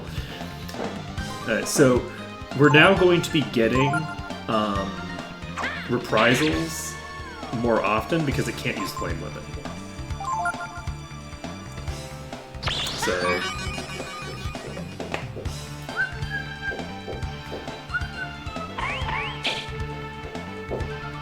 it's gonna be very funny if the excess experience that I got from those things. I think I have like 8,000 experience to play with. I think that I'm fine. But it would be very funny if the excess experience that I have to play with was gone and like it's like, oh, whoops. Did I maybe? Am I underestimating? Did I have less EXP to play with than I think? I think I had like I think it was like exactly enough to get to the level that I was trying to get to. So I should have an entire level's worth of experience past that point. Let's see.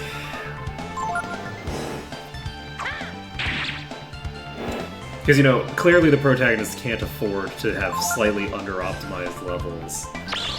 You know, if we have a slightly suboptimal level, we're gonna be screwed.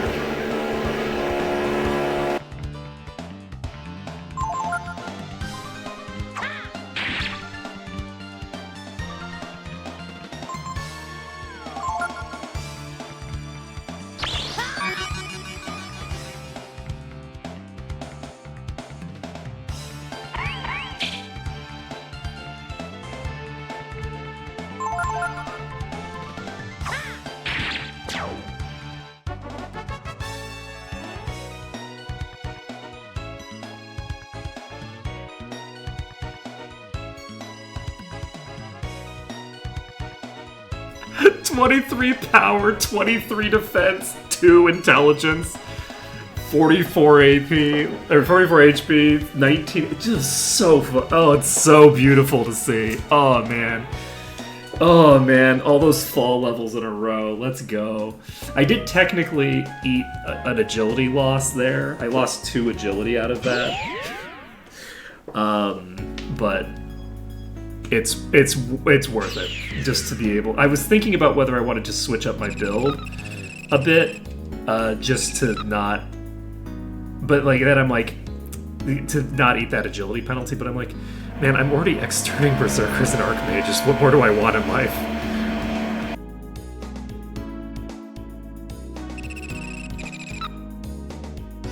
Oh right, I should check my Okay, so once again I forgot to do the thing. I'm gonna just show this quietly because we're.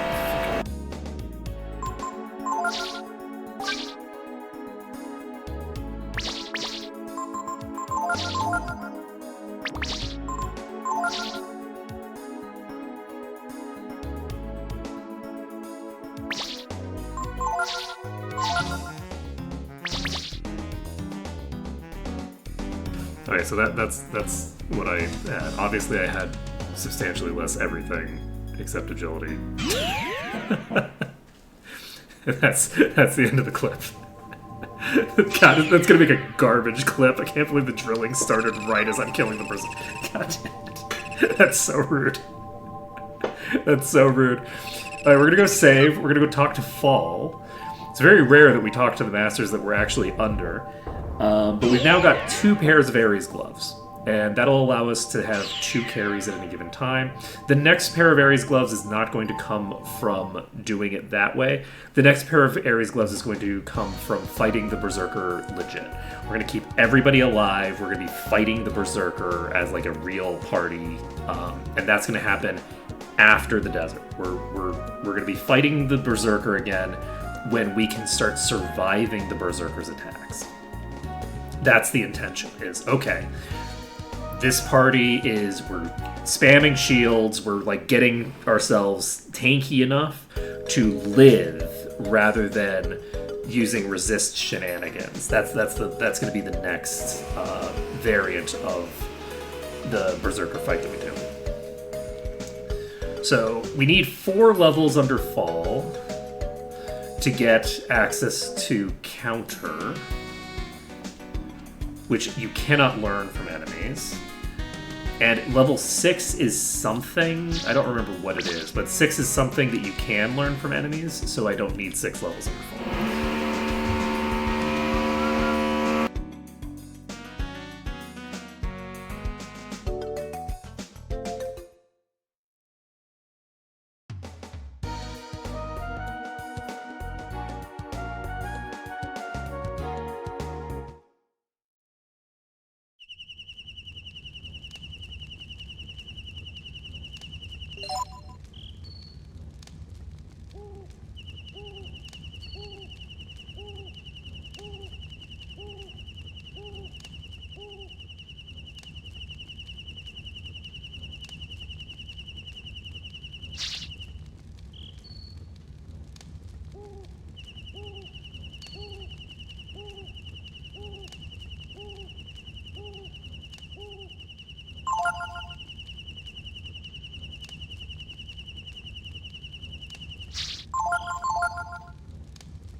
So funny. 29 to 33 in one fight. It's so good. It's so good.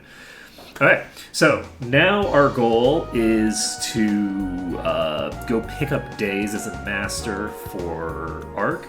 Then we will send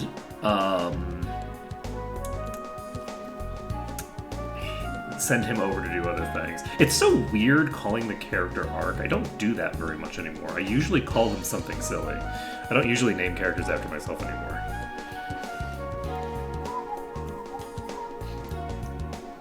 It's like a YouTuber Twitch person thing where it's very common that we eventually get trained out of the behavior of naming the protagonist after ourselves and just start calling them other weird shit.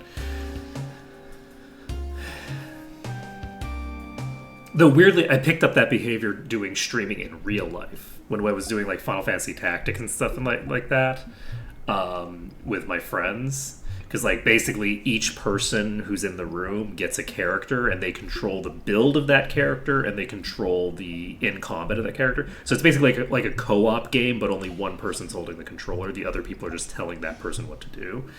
And that's a very fun way to play tactics games, by the way. I highly recommend it.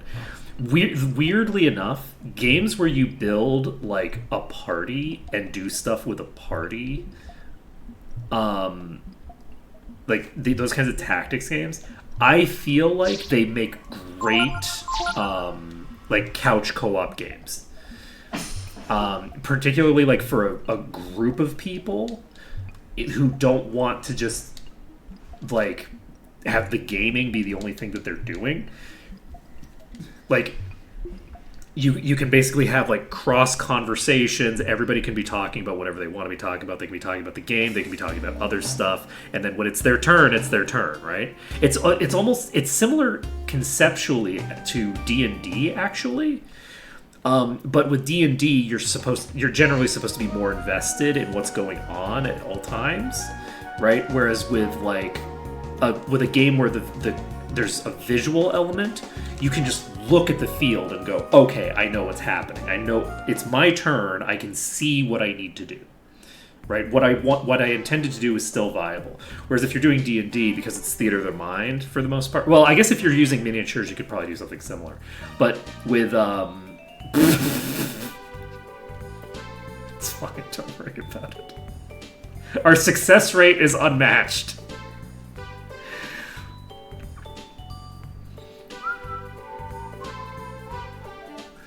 Don't even worry about it. You found a flame shield? Oh, that's actually really convenient, because I don't have one of those. I never picked one up from those lizards I was fighting. You found a beads? Let's go. You found another lithograph. Aren't you the person who found a lithograph last time? It actually might have been her. But this doesn't matter. Somebody found a lithograph last time.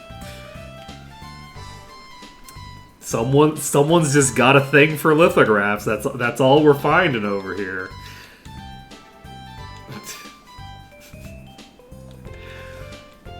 Look, these fairies are all canonically fine. They're all canonically still alive. Don't worry about it.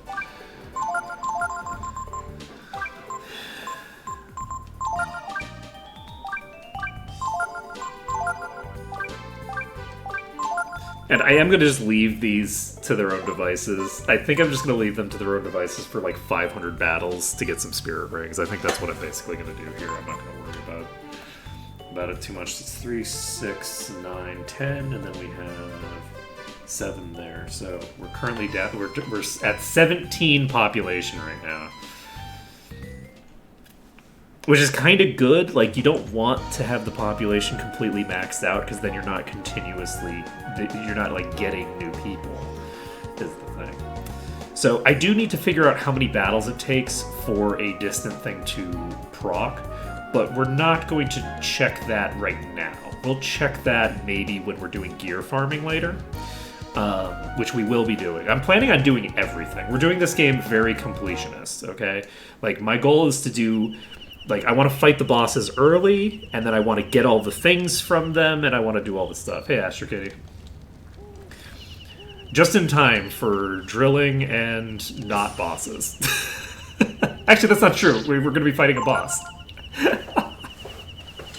Wait a second. Is that a wrench in your hand? Are you the one drilling upstairs? Are you the one drilling upstairs? Is that what's happening, Astro Kitty? You're arriving at a suspicious time here, actually. I don't know about this. I've never seen you and the drills in the same room at the same time. Okay, so Ray is coming to this boss fight. We're basically... We have to figure out how we're going to set up this boss fight, and whether we want to level people up a bit before we send them up. Like, recommended level of 30. Gar, how do you feel about carrying this boss at level 19? Maybe not the optimal way to do things. It would be nice if I had a dungeon in between me and this, but I don't. Nina can get an unlimited amount of experience. Art can get a decent amount of experience. Momo is fine. Maybe we do the Momo variant first. Should we do the Momo variant first? See what level Momo is, and then just do the Momo variant? Let's see. I don't actually have equipment for you, though. I only have 13,000 Zenny, which isn't actually enough to pick up... I mean, it's enough to go to Combinat and just pick up her weapon. And we don't need to buy any other weapons. Okay, let's just go to Combinat and pick up her weapon that she can get there. And I think we will do the Momo variant first. So we'll begin with Momo. Yeah, this will mirror what we did with Ryu. So we're going to begin the fights with Momo. Momo's going to be our first carry, and then our last carry will be Nina for this upcoming boss fight. And we're not really... It's going to take like 20 or 30 minutes to get to the boss fight once we start progressing the things. We can't level up that far with Ray, so it'll be interesting to try to have him be a carry for this. But I think it might work. It might work fine, because he is going to have his ultimate weapon. We can throw him in the back row, and like he should be fine.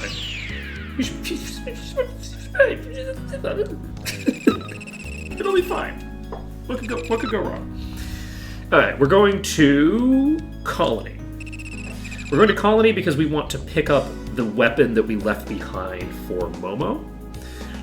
And that will allow us to get some stuff done. And I think we will leave the other characters at level 19 and fight the boss with them at level 19, just for shits and giggles. We'll see how well they can carry the boss. I have 1 HP on everybody. I should... I'm in danger. Right, yeah, that thing.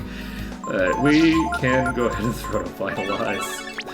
I guess I accidentally threw out 2 because I forgot that I don't have to pick a target when it's an AoE. Then we can pop over here.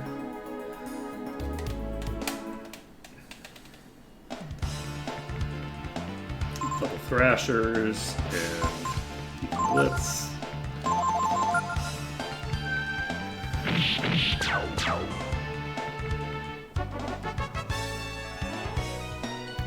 And yeah, I think that, you know what, I don't actually mind having Charm and Steel on the protagonist for right now. I actually think that's mostly fine.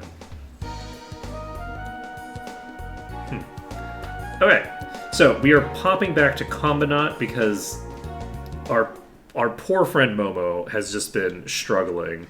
She's been struggling, y'all. It's been trouble for her. I didn't even bother trying to have her carry that previous fight because I'm just like, no. Now, has she been an incredibly important character for all of the other shenanigans I've been doing?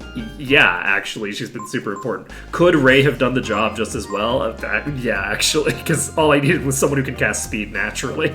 But that's beside the point. That's beside the point. Let's see. What are we doing?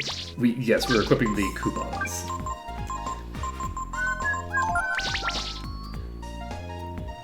We actually have almost enough speed to be able to X-turn the Archmage with dual speed casts without going into a form right now. Which is kind of crazy. Let's see. Heat Shotel we don't really need. Gale Javelin is a wind weapon. Ooh, I do want that. The AP shells cost 8k. Kinda crazy. Funnily enough, the spiked gauntlets are completely useless because we have now picked up the other thing. So, Momo is getting her AP shells. These are pretty good. They're within spitting distance of best in slot. I think her best in slot is 41 more power than this.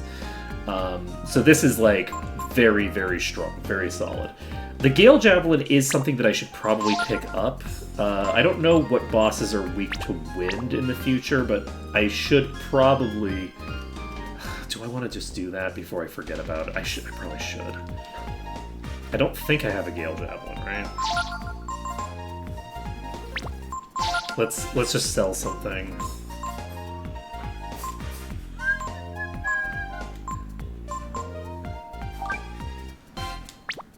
I might be able to go to, like, sell those to a thinger. I don't need 4 silver knives. I'm gonna sell 3 of my silver knives. Because that gets me exactly enough to pick up, not exactly enough, but close enough. We don't have any carried or equipped. We are gonna buy this, we're not equipping it yet. But that gives us an elemental weapon to use on Gar. Gar really struggles, but if I can give Gar a elemental weapon, he could hypothetically use double blow with an elemental weapon, and at that point he's getting a 3.2 times multiplier, which is very good, and he has very high base power. He's losing 100 power to equip that, but he has good enough base power that I feel like he's almost certainly going to be better off using a Bane weapon, like an elemental weapon, for the appropriate type, and then doing double strike, as opposed as opposed to getting the 2 times. Yeah, it would definitely be. It's definitely better to do the Bane 1 damage. I wonder if the reason that I think that the defense might have an impact before the multipliers come into play, which would explain why my damage is lower on like the damage exploitation. It doesn't matter. Point being, there is no point. Don't worry about it. We're going to Blitz. We are going to Sirocco. And we are going to Ragnarok.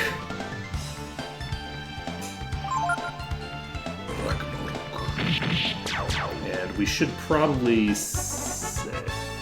Did we save? I don't think it matters. We're just going to pop over to the actual place that we're trying to get to. We don't need to worry about anything. We're in good shape. So we just pop through and call it a day. This is exciting. We're going to be facing off with the next boss, finally. I think stealing from codgers would be a good way to make money. I sound like Ray. Look, don't let the popo hear me say shit like that, okay? Stealing from codgers is a good way to make money. I mean, accurate. They have all the money, but ugh.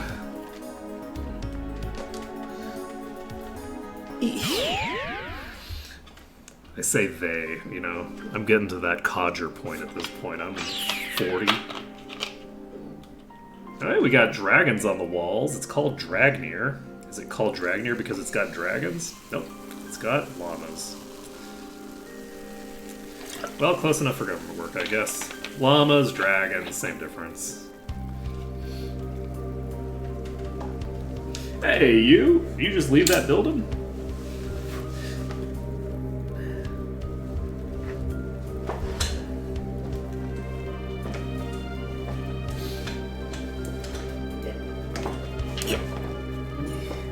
What's this? Everyone, we must celebrate!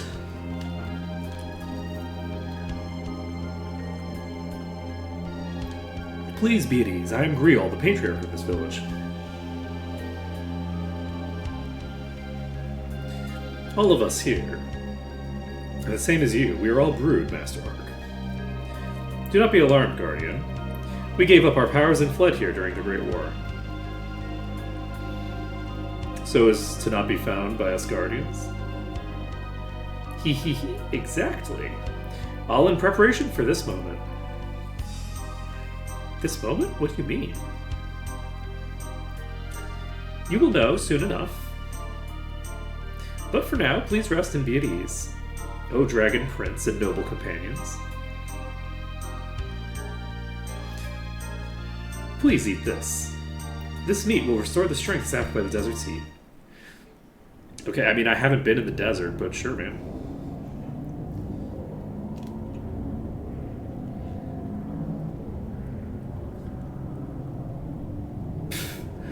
We've been awaiting your coming, Ark, Prince of Dragons. It has been foretold for many generations. I should have named you Cupcake, man. I should have done it. After our defeat by our enemies, they tried to wipe us from the face of the earth. To survive, our people either had to give up their power like we have here, or bury themselves deep, deep underground. So ominous, like panning over the well. Oh man, this is like Shadow Temple shit, right? From the Ocarina of Time. Our brethren who hid underground. Many of them entered a deep sleep after conceiving a child. They slept to await the time when one day the brood might walk the earth again.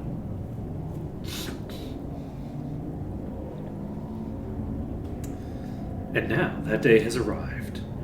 The prince is soon to awaken.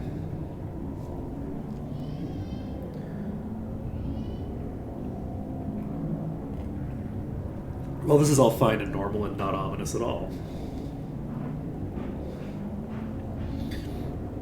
Cupcake, you have come here. To the forgotten city of the Brood, Dragnir. Call it destiny if you will. We can tell you where to find what it is you are seeking. Where to find your foe, the goddess Myria.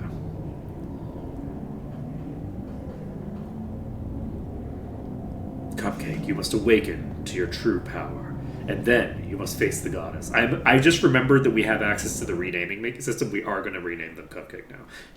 Cupcake, are you awake? Cupcake, you fell asleep after the banquet. If you're looking for your companions, they're all outside. No, I'm looking for the fairies. They can rename me. Coming this far must have been a difficult journey. You know, that's pretty true. Do you have anything for me to steal? I do just so love stealing from people. It's kind of look who's awake. The Brood are pretty amazing. Who would have thought they were still alive, living in a forsaken place like this? I wonder how Gar feels right about it. So isn't it weird that they call themselves the Brood and not the Dragon Clan? Because they're the Dragon Clan, right? Like, why aren't they calling themselves the Dragon Clan? I mean, being in a city surrounded by people used to be his enemies. He's over there looking depressed. Let's go try to cheer him up. Okay. That sounds about right. You know, this is the kind of thing that I would expect Nina to do, actually. We no longer have any powers like yours, O Prince. We gave up our power that you might one day find your way here and fulfill your destiny. Is he hidden behind a wall?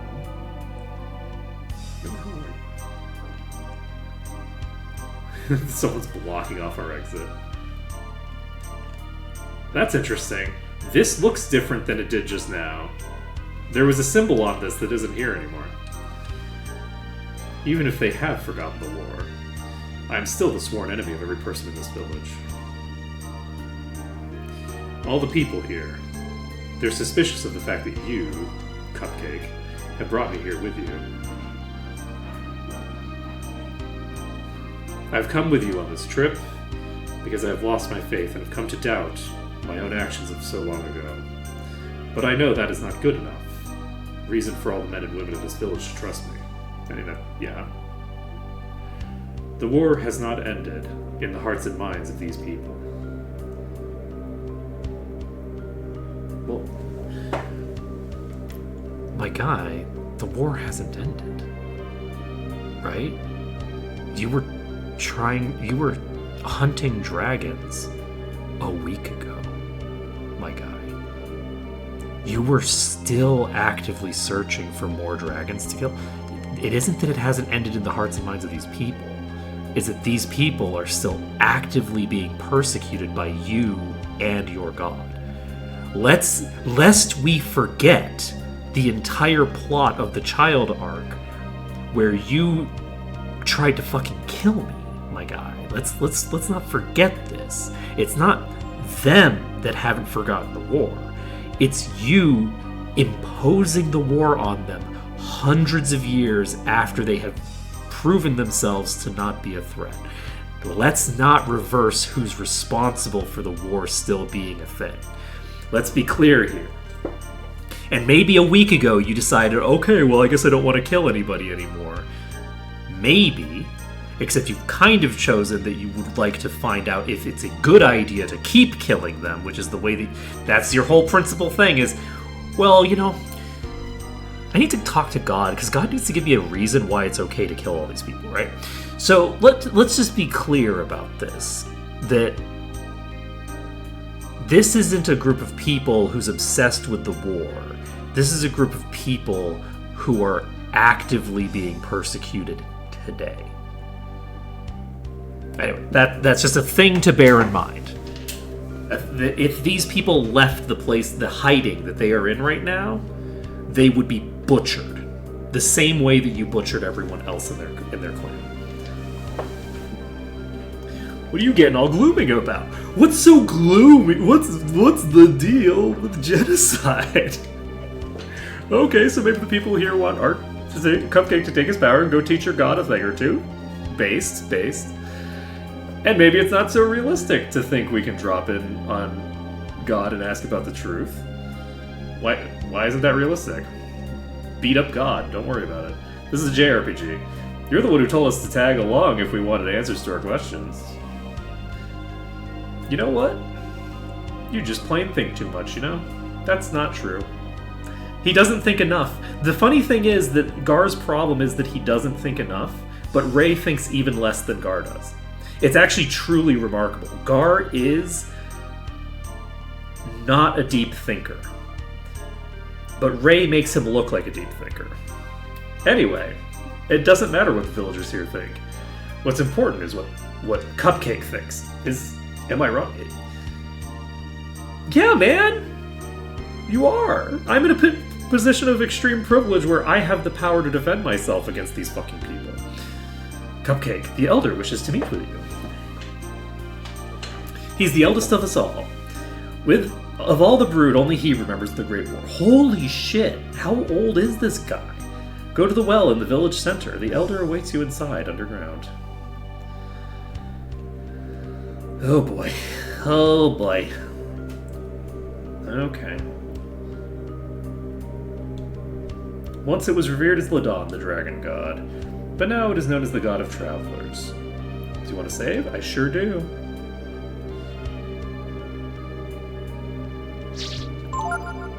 We're gonna kill this god too. Kill all the fucking gods. Kill them all.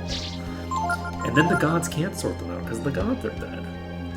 It's perfect. It's a perfect plan. Okay. So, is this... No, this is the teleporter. Right. He's in the well. Gar is too big to fit. The Guardian chose the wrong god to believe in. You know, that's pretty true, actually. So, a mechanical thing of interest. I think that this is mechanically interesting, and people should be aware of it because it's something that hasn't really come up in our playthrough, but is relevant. You know how we have like the Demon Slayer, Demon's Bane, Devil Slaying equipment does double damage to Gar as a boss and to Geist as a boss. They are mechanically devils. We no longer have any powers like yours, O Prince. We gave up our power that you might one day find your way here and fulfill your destiny. You know, it's not generally a good thing when, you know, you're... when the blessing of your god turns you into mechanically a devil. Now, does that make any sense in the context of, like, game mechanics? It's easy to think of like in like a real world mechanic for them. It's fine. It's easy to assume that the reason that they are vulnerable to holy damage is because they themselves already have an affinity with God, so it makes them more vulnerable to like the effects of God, right? It actually is. You can make a justification in game. You can't because it's literally does bonus damage against devils. But if you're thinking of them like saints from like a cultural perspective, the fact that they're vulnerable to holy damage is not necessarily incompatible with them being saints. You could make a justification for why that's the case if you think of them as having that alignment. Enter whenever you're ready. Okay, you know what? I'm always ready. We're fine. What's the worst that could happen? We have to go through the sewers. There's going to be 1,000 monsters in the sewers. Look, there it is. There it is. We got all the monsters down here. We managed to not get into any random encounters yet. It's all good. Ooh, look at that! This is the intro. Oh, that guy looks kind of familiar. Let's see. Is that supposed to be Bo? Okay, so that's presumably Nina. I actually don't know who this guy is. I don't remember this character. Is this... Who are you? Are you Daze? I actually don't know who this is.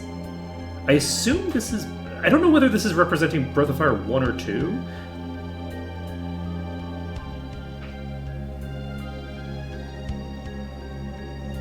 little dragon eyes. Nothing! Anything here? Ivory dice. Let's go.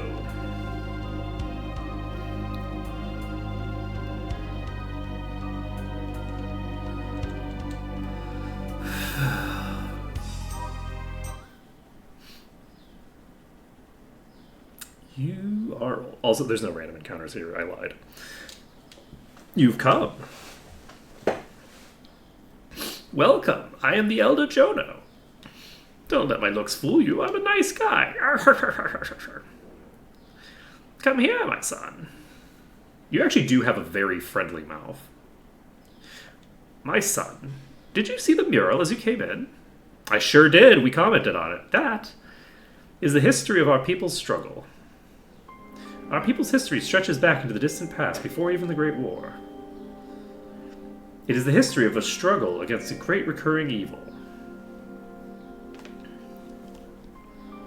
With each age, a warrior appears amongst the brood. With his allies, he carries on the struggle.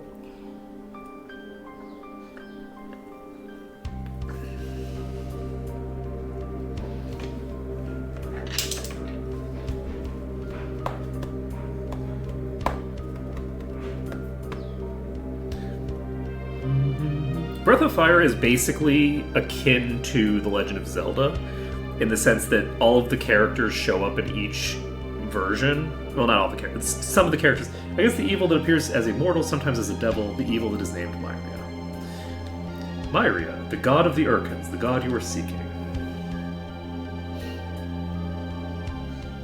Of course, it seems the Urkins never refer to their god or their enemy, the Brood, by name.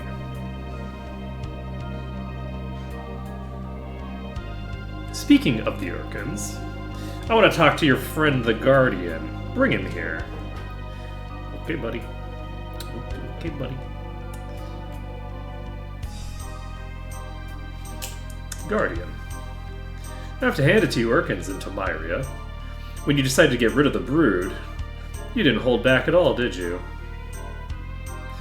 But you must realize one truth.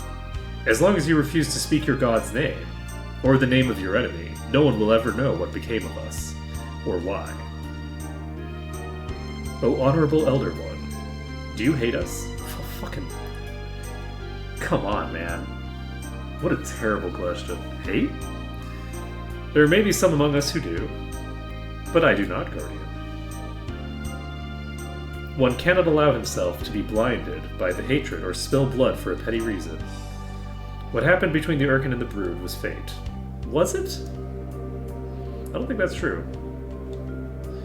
Fate, Honorable Elder One? What do you mean, Honorable Elder One? Please tell me. Stop calling me Elder One. You're every bit as old as I am. I've had enough of talking to you. From now on, the only thing I want to see is a pretty girl. Understand? I made up my mind. I'm only going to talk to the women.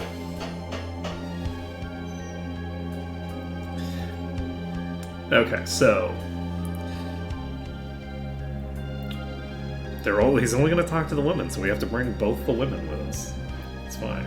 It's fine. It's fine. Okay, so we are now going to... I guess we just do this.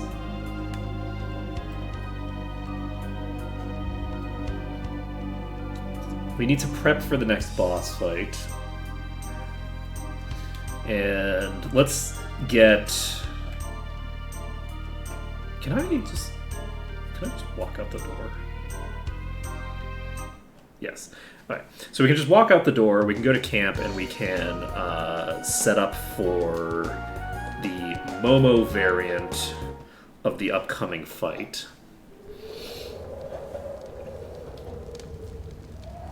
Can I actually just access the factory right now?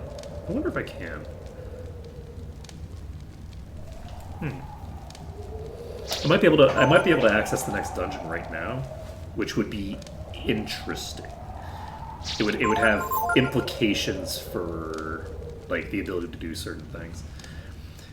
Alright, so we've saved the game. We are going to change our party, and then we're going to save again, so we didn't need to save there. Well, don't worry about it. Okay, we are going to bring in Nina. We're going to bring in Momo. You all didn't get rested when we went to the... Okay, whatever. Whatever, it's fine. It's fine. Now, Momo, you need to be as tanky as you're going to get. We need to have you equipped with a Thunder Ring is required. We need you to also be immune to fire. We are pulling up... Because the next boss is going to be doing a bunch of shit.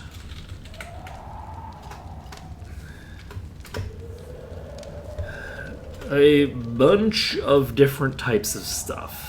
Let's see. Resistant to all elements.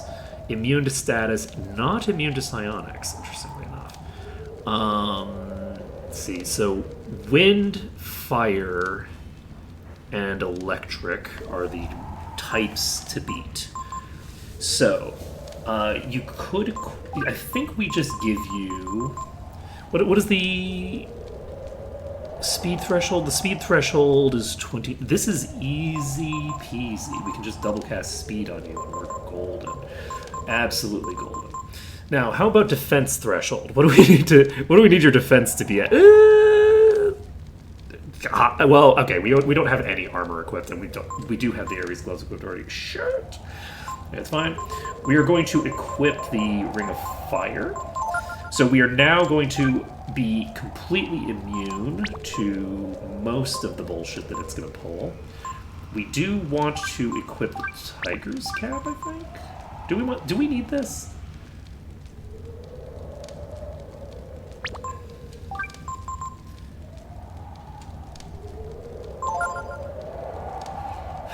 One defense versus what, 5 power?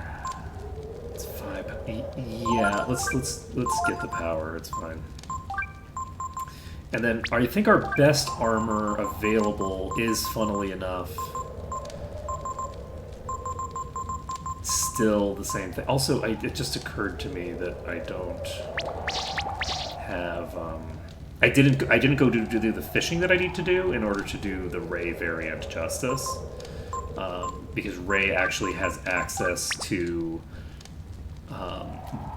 one of the highest armor value armor in the game is currently available. I don't want to say the best armor in the game because it's not the best armor in the game, but it is the highest armor value armor. So this armor breastplate brings us to 35 agility.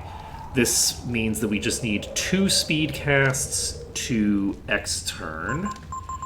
We are immune to the thing. We're going to take 20 as the base damage, and then we have another 80 on top of that coming from strength.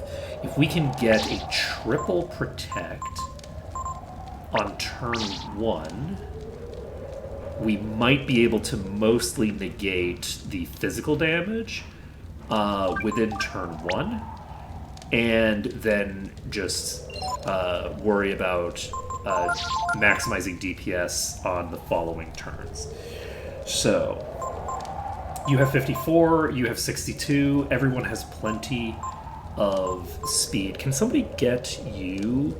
You have 62. You're actually already going to X turn. If we give you speed boots, you will also X turn naturally. Perfect. So these two are going to be casting protects on turn 1. We will be using the Holy Avenger with you to... Do I have any armor I can equip? Light clothing should be light enough, right? Yes. So we can equip the light clothing. So, formation, attack, Momo in front. We will have to...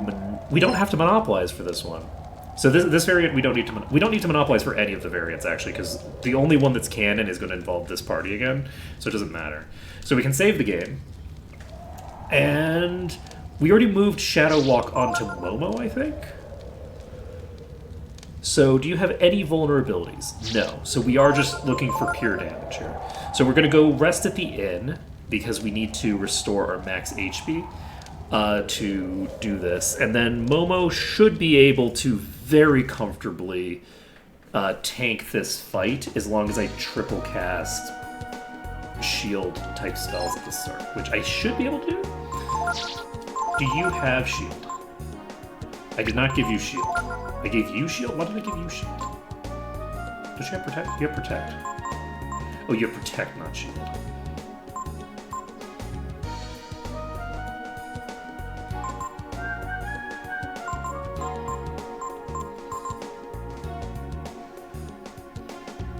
I am not going to worry about it. I'm going to double cast protects on turn 1 and cast a, and also cast a speed. Do I want to do that? What is your turn 1? You have a 1 in 4 chance of doing a normal attack. You have you add a quarter of 3/4 to that. So, less than a 50% chance overall of doing a physical attack. It's probably fine. It's probably fine. We're probably not going to have Momo go down on turn 1 if I don't cast enough protections on her, right? Actually, I could just have her resist on turn 1 if I wanted. That would actually allow me to set up very effectively, but I'm not going to worry about it. What is your speed right now, Momo? Your speed is pretty low, right? Yes, you still have very low speed for right now. You were not given a shit ton of levels under Mary Leap, so you don't have that massive boost. Okay, so let's go ahead and take a nap to get our max HP restored. And then I don't think we decide to be greedy. I think we are just going to be playing it safe. Everyone outspeeds. We are casting double shield and protect into Momo, and then we will play it by ear from there. We'll start casting shields on everybody, or not shield. We'll start to cast speed on Momo on turn 2. Actually, we'll do that on the first X turn. The first X turn, we'll cast shields on Momo, or sorry, cast speed on Momo. It would be nice to double cast the speed. Do I do it? It's not the good play. It's not the right play. The right play is to protect. To play defensive. Oh, I also need other people to be equipped properly. So you want what are your So, electric... does it matter how well you're equipped? Do you care, actually? I don't have another fire ring, right?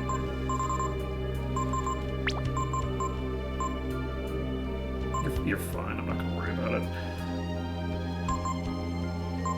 You should equip a flame shield or something. This gives you resistance to flame. Let's just do this. We don't need the coupons equipped. We can give you... I don't know.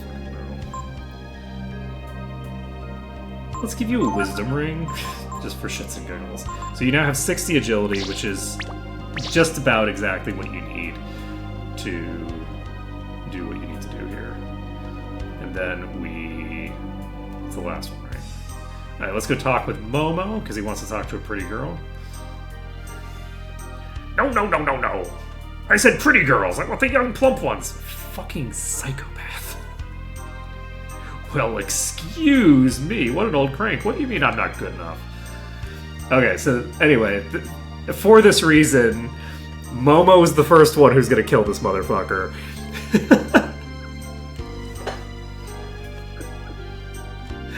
That's better. Now listen up, little lady. I'm gonna tell you about the fate of the brood and the goddess Myria. I'm listening, Grandpa.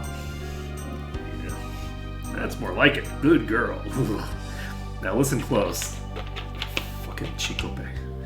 The brood and Myria have always fought down through the ages and all across the world.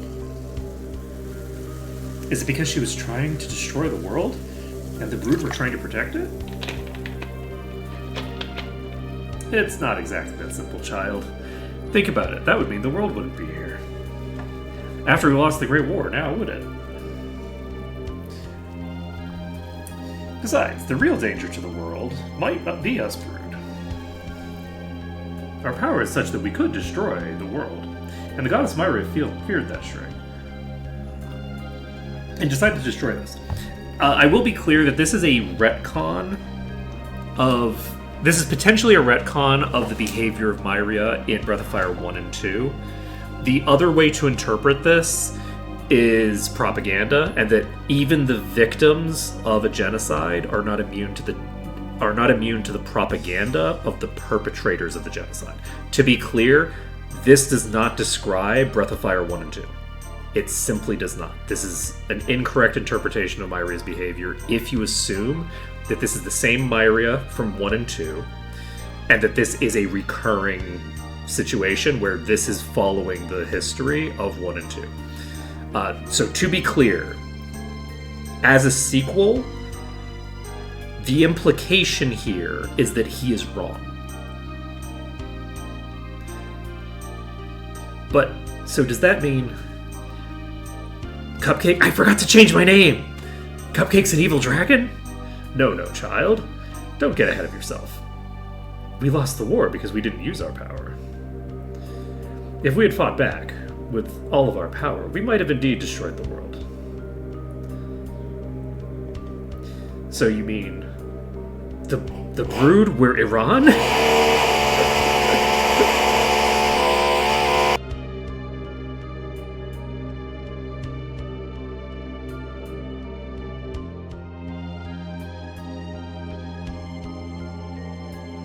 Well, that's not exactly right either. I want to tell you something important, so I want you to come up next to me here. Will you do that? Fucking psychopath. Fucking psycho. Like this? That's it. Now, kneel down. And give me a kiss. What? Cupcake, what should I do? Man, do whatever it's your business, man. Right, okay. I would kick him in the head, but... Oh, well, I got my kiss, so now I have no regrets. It's time for me to do what I must. Cupcake, come here. Don't worry, we'll change this by the time we get to the next scene. We'll change this. Okay, by the next variant we'll fix this. Okay, we will confirm that we do have our stuff set up correctly. We do have our stuff set up correctly. We're going to play it safe. Cupcake, you may have guessed this, but I must now face my end. What's with everybody just suiciding? And your fate. Are you ready for what comes next? Yeah, man. Don't worry about it. The Brood, we have waited. Waited to bequeath the true power of the Brood to the one we knew would one day come. That's why we gave up our power and came to this lonely, barren place. The fact that he continuously calls his own people the Brood, by the way, is an indication that he is subjected to the same propaganda that Myria has propped up. It's an interesting factor to pay attention to, is that he's calling them the Brood for no reason. There's no reason for him to be doing this. To hide the power from the prying eyes of the goddess. To fool Myria into thinking she had succeeded in eradicating the Brood. I don't know if our ruse worked, but we have guarded the essence of the Brood all these years, here in me.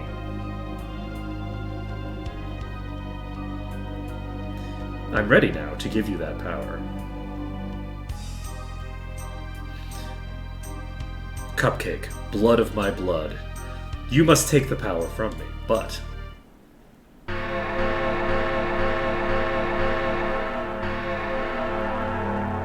in order to guard against discovery by the goddess, we place special magic wards around this room.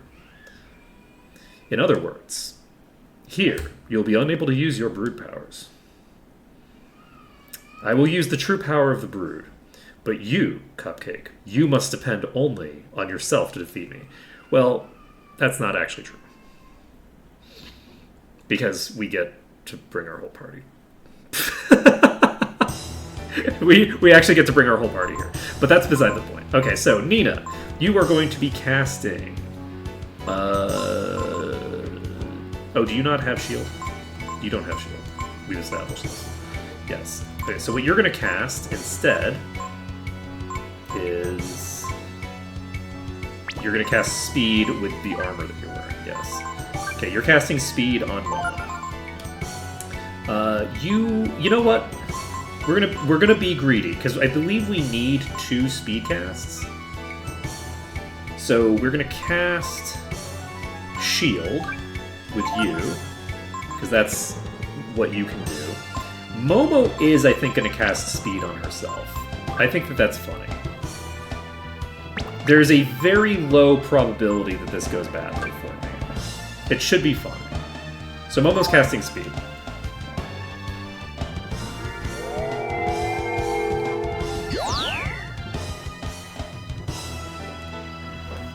I don't know how hard a double blow is going to hit. If I get hit with double blow on Momo, it might be dangerous. But I think we're fine. With the double speed, everyone gets X turns immediately. That is a normal physical attack on Nina. That's completely irrelevant. So what we're doing now is you have shield. You're going to cast it. Nina doesn't have anything necessarily to do. I guess she just spams War Shout. And you can cast a shield as well. Now, the goal for me right now on this turn is I want to get myself into a very safe position defensively. We're not at the point where we are invulnerable yet. I think this is how many casts? This should be 3 casts of shield. We need a total of 5 to max out. I don't think that we can actually negate the Elder's damage completely. Well, we can't negate the power-based damage. This Elder has a huge amount of power. He's like 270 power or something. It's crazy. Very strong. So, that being said, though, we are going to be a little bit greedy here. Momo's going to cast Might. Nina's going to cast War Shout again, and we're going to cast one more shield. With this shield cast, I believe Nina is very safe right now from a double blow. Double blow only does 1.6 times modifier. We should be fine. Well, that's not true. I think that the level-based damage might actually just be the same amount, but doesn't matter. Nina's not at risk of going down on this turn, and we're just going to War Shout, and now Momo's going to just start pounding out Shadow Walks. So Momo should be able to quite comfortably obliterate this boss. And this boss doesn't even have anything that I need to like steal or anything like that, so that's cool. So Inferno comes out. This is going to do a pretty decent amount of damage. We aren't mitigating this in any way for most of the characters. So those 2 characters are a little bit injured and all that jazz. So we are going to Shadow Walk, we are going to War Shout, and we are going to... did we cast our last shield? We're going to cast our last shield. So Shadow Walk comes out. 1,362 damage. And that is not capped out.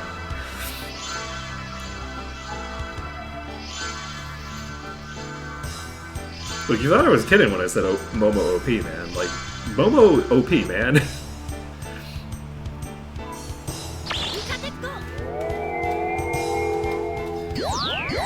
So we've set up the entire party, and Momo can now just Shadow Walk the boss to death. I think we need one more of these to get that done, and we can cast Restore on Nina. It's funny, because I don't usually need Restore to, like, heal a party member. But we do need it right now, because the protagonist has such low hit that Rejuve would not fully heal Nina right now. Alright, so we're definitely done on War Shouts. We're basically just ready to end the fight. So it's going to take a few more turns for Momo to finish the fight, and then the fight's over. And oh yes, on every third turn he's going to use Bad Back, which we already learned from the thingamabobbers. So I don't know what you're supposed to do, because you're supposed to just chill. I guess I can just defend. And you are also... You know what? I could just cast Barrier on somebody. You know what? You don't even have a Dream Ring equipped, you can just hit Snooze. I'm feeling fairly confident here. 1,600 damage coming out of Momo. 1,600.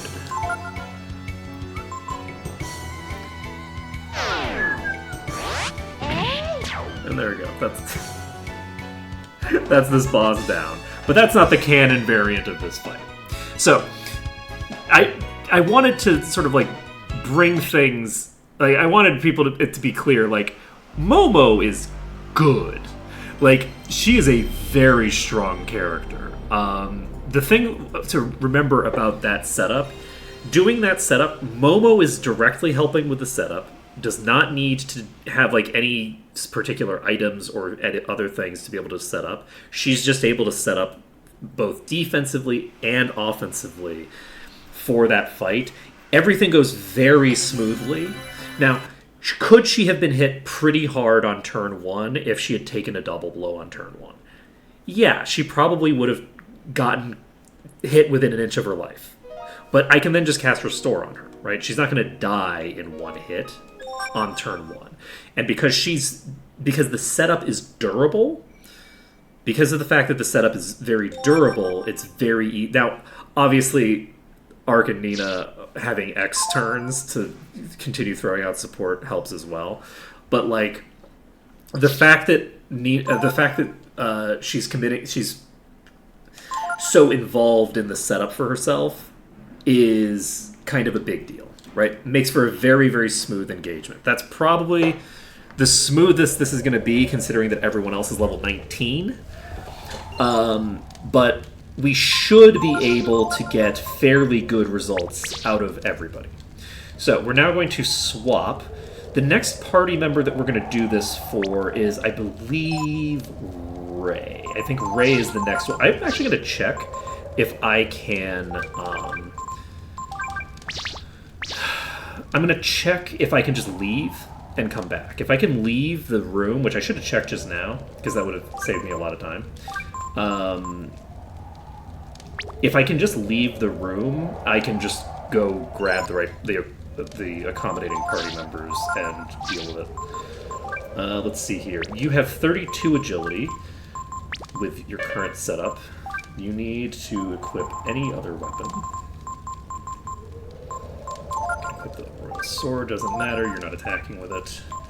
You're getting the Ares gloves, the tiger's cap, you're taking off the light clothing, and I am actually going to be right back. I'm going to mute and be right back.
we back. All right. So I don't. Weirdly enough, I actually don't think it's going to make that big of a difference that we don't have the life armor. Ray can use the life armor, but he doesn't really have a reason to bother.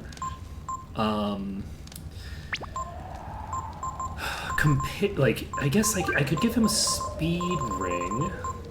With a speed... No, I can't give him a speed ring. Am I better off giving him a speed ring so that he can equip proper armor? Probably. Let's give him a... Yes, because he can wear magma armor. This will nullify 2 attacks completely. And then we can have a thunder ring and a thinger. So then we can equip a speed belt. Where's the speed belt? Speed boots? Speed boots? Speed boots. They're currently in use. You know what? You can use a feather sword. There we go. You unequip this, and then do you have the ability to peel off enough? Oh no. I can't get you to 60. But is 58 enough? I think he has 29 agility. He has 29 agility, so 58 is exactly the agility threshold that we need. So we don't need the speed boots, technically. So you can equip the speed boots, and then you can do whatever you want. The thunder ring goes on to you, and now you have 200 power. That's tripled. We're not going to be putting you into the front of a stance here. The attack formation is what we're using. We're putting Nina in the front row, not Ray. The reason being that right now, Ray in Were-Tiger form will have 603 power, which is over 500. Which means that if I get 5 War Shouts out, if I just cast Might 5 times, he's at 999. He does not need that effect at all. Let's see, who has influence? Does anybody have influence?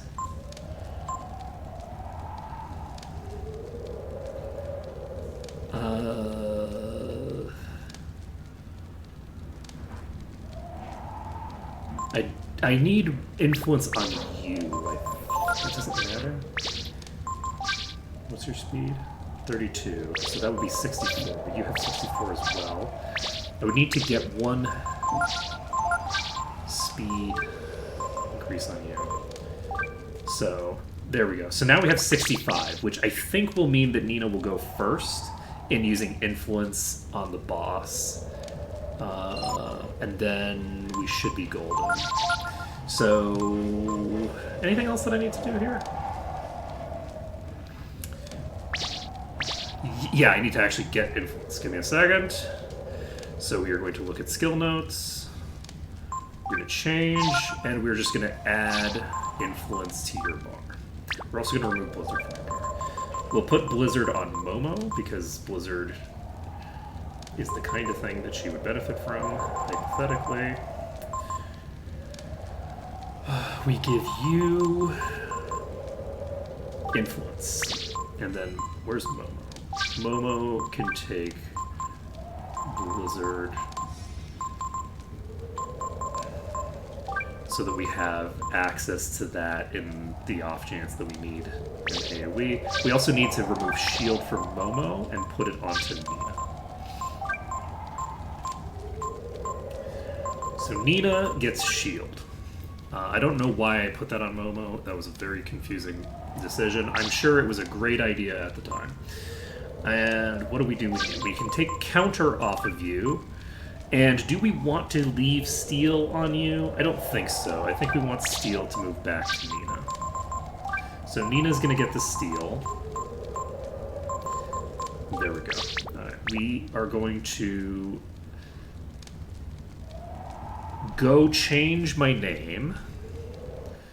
And then we will, because I think we just need to set up a casino with 3 of them, and then one of the people in the back will be the name changer.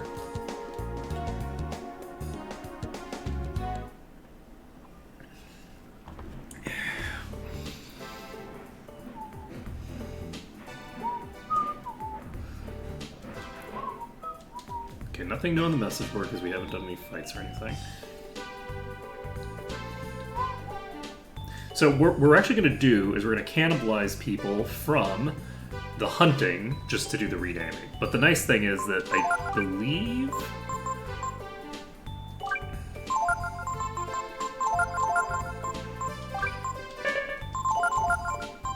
We can just immediately throw them back into hunting, and it costs us nothing that we put them in the games corner for a second.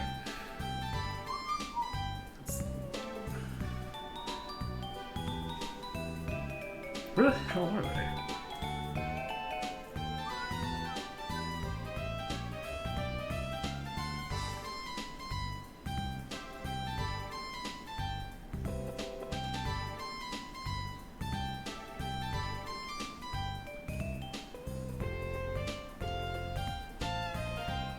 This is the present people.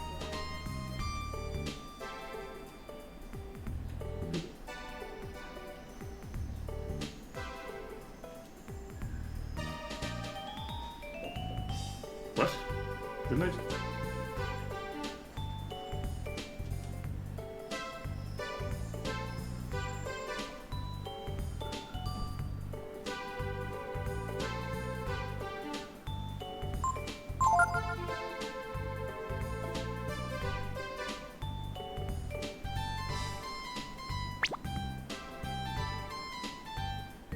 Wait, are they here? Oh my god, they're in. I completely forgot that this place had things. That's fine. That's too bad. I see. It's one of these people in the back. Okay. Am I incorrect? I just love thinking up nicknames for people. You want to help me think of new ones? I would love to.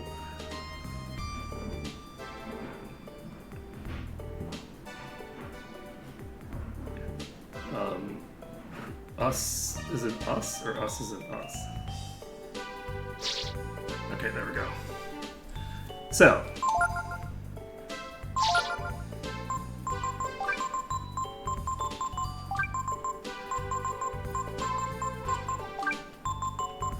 Hey, Cupcake. Oh! Oh no! It will not fit. Guess we'll just call you Cake. It's fine. We know their real name, okay? It's fine. I really love Cake, okay? Let's everybody call Art Cake, okay? No, that's fine. Thank you. Okay, go back to hunting, please. There's other mini games here that you can use to get some really good stuff, but it's not really worth it in my opinion. It's like extremely low reward for intensively high input. If you were going, like, it's just not worth it. But like, I'm trying to think. There's nothing that you're gonna get out of there that you wouldn't be better off spending that time getting it normally. Okay, so we're going to go rest, and then once we have rested, we're gonna go save again.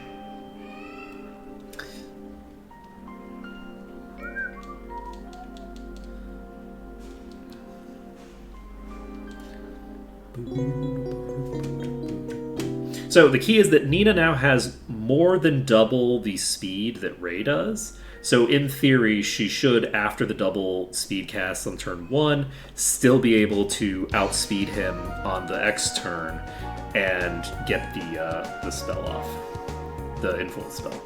That's the idea, is to do that. And then on the X turn, Ray will immediately start dealing a decent bit of damage, not a ton. What you're going to find here is that with full setup, Ray is going to be doing way less damage than Momo was doing. Momo was hitting for like 1,500 damage on the later turns. You're never going to see that out of Ray. Well, you will if he crits. But broadly speaking, Ray isn't going to be achieving that. And it's not because he's not at the head of the attack formation, which is what you might assume it is. It's because he's capping out his attack power, but he still only has a 1x multiplier. She has a 2x multiplier. She doesn't have capped attack. She has lower power than him, but she has more than 500. And she's doing double damage. So as soon as she passes 500, Ray will start to fall behind in terms of damage because of the fact that you just hit the power cap and then you're done. So it doesn't take that much to be able to get that done. But that being said, I don't feel the need to level Ray up to level 21 here, because I think that Ray is going to be perfectly serviceable for this. I think this is going to go fine. The Ammonite fight was rough. I actually think that we are now in a position where it's going to be fine. Even though we haven't changed that much with our party. Well, we have. Cake and Nina are so OP now that, like, the two of them should be able to just carry quite considerably. Alright, so we're just going to skip through this dialogue. Don't worry about it. That's better. Blah, blah, blah, blah, blah. See, this is the reason why the canon ending is for Nina to kill this bastard. It's because he's such a creepy Chicope. That's redundant to say creepy Chicope, but you get the idea.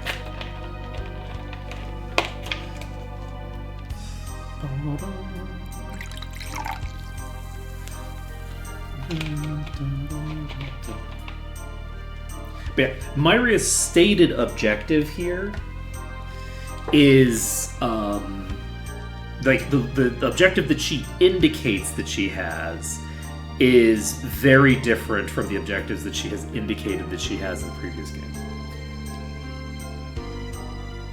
With that being said, what we get out of the idea of Myria's like whole deal is that she is trying to weaken the entire world and basically make the entire world like kind of a gray morass that is fundamentally like dull. Now, she does say a bunch of shit. So in the previous games, Myria lies right up until the ending, and then you get to see the true form of Myria, right? In Breath of Fire 3, I don't think she ever stops lying. The key is she never drops the mask in this game. So we don't actually have really good information about what her goals actually are, but we do have information about the state of the world. Okay, so yeah, we can just leave. I did not realize that I could just fucking walk out the door. So Nina is not actually required for this fight then. You could just walk out and leave Nina behind. We're not going to. Nina's going to be in every variant of this, but... so because of that, we just have speculation. But the one thing that we've established is that the innate natural characteristics that we see in the different clans in the previous games, have been dramatically weakened. The Windians are a great example of the Windians don't even have wings anymore. Right? Almost none of the Windians actually have wings. There's like 2 Windians in the world that have wings right now, and that all the Windians had wings in previous games, and the Windians could fly, and even the ones who have wings can't fly. Right? The natural properties that these characters have, the magical properties that the different groups have been diminished over the years. And we have these these demons that have been created, these artificially generated creatures that have mystical powers that you don't get outside of the demons. You have Geist, you have Gar. These are demons, right? Literally mechanical.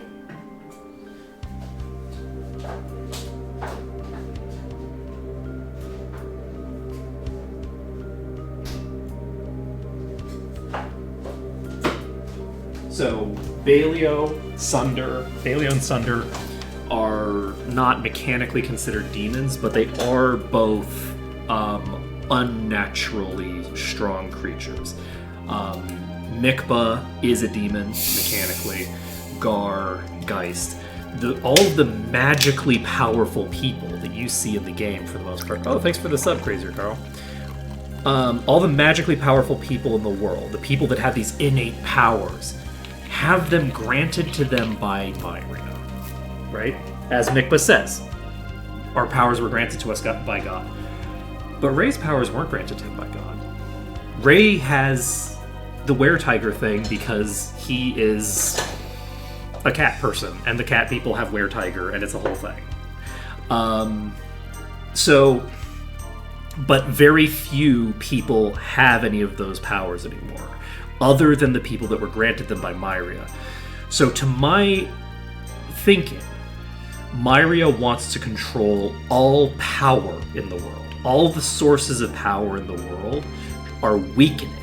She is draining the Chrism energy out of all living beings and infusing it into the chosen ones that she picks to do her bidding.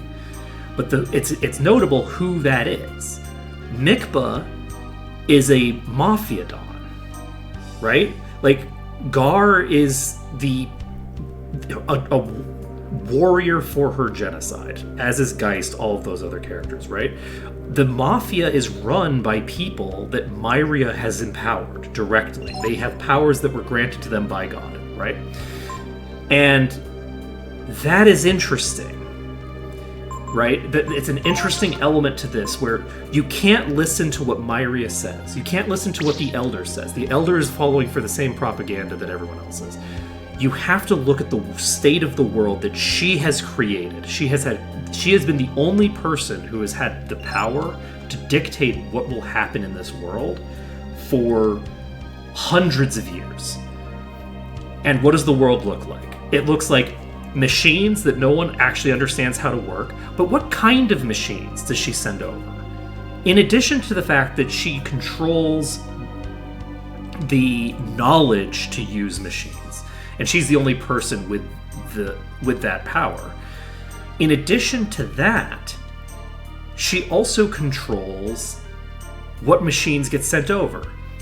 And for some reason, she keeps sending over soldiers. She keeps sending robots with guns attached to them. Like, magic robots are the things that she's producing and sending over across the world. That's the thing that she thinks her people need. She's not the one who created, like, the crop enhancing stuff. The stuff that will feed people, the stuff that is good for society to have. Ignore the, like, you know, the weird, like, moralizing that the characters make. They're a bunch of teenagers, they don't know shit. That stuff wasn't made by her. That's stuff that was made by a mad genius that took the technology and repurposed it to make it something useful for society. But none of the stuff that she sends over is useful to society without destroying its original purpose. She builds soldiers, and she sends those soldiers across the world as a gift to her people. Which is just weird. It's just really weird. And they're run by Chrism. And Chrism, we've established, is the essence of magical beings, right? Like, that's what Chrism is. It's the magical essence of...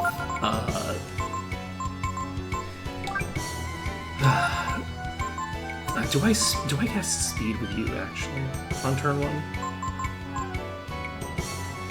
And then Were-Tiger on the X turn, maybe? Yeah, I think I do cast the speed here. I think this is the play. It doesn't make a huge difference, I don't think.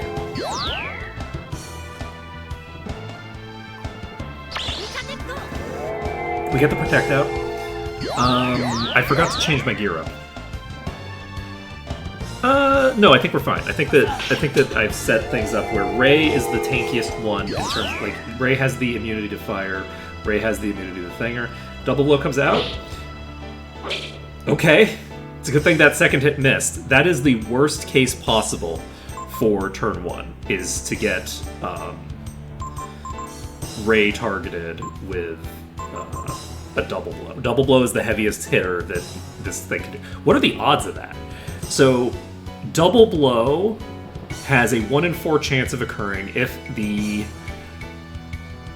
3/4 chance is chosen. So, double blow at all coming out is... Did we establish that was like a 10% chance or something like that? 3/4 and then a quarter? No, it's this should be easy. It's about 20%. It's a little under 20%. So it's a little under 20% chance, but then in addition we have a 3 in 16 chance, which is another 1 in 5. So it's like less than a 5% chance for Ray to get targeted with double blow on turn 1. That's crazy. If we'd had multiple turns in play by that point, then that changes matters, right? Obviously, the probability of it happening eventually approaches 100%, but very funny that we immediately get smacked. We are going to heal Ray because there's the possibility that the next turn is another double blow, and if Ray is just healed up, then we're golden. So another shield is coming out, which means that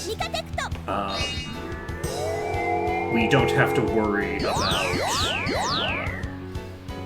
Ray going down in one shot. Ray should survive a single hit from double blow. And as long as Ray survives a single double blow, we're safe in this fight. Ray cannot be hurt by the spells, and everybody else is a fucking god. Everybody else is fine. So we're now going to use Influence. We should hypothetically be faster than Ray, and we are going to cast Shield.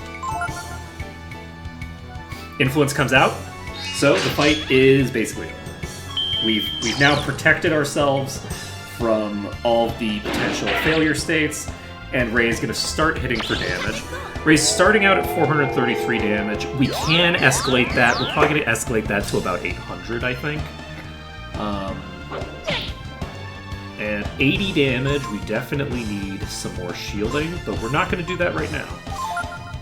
We can do that with you, but not with Nina. Nina's going to War Shout because we want to be pumping Ray's damage.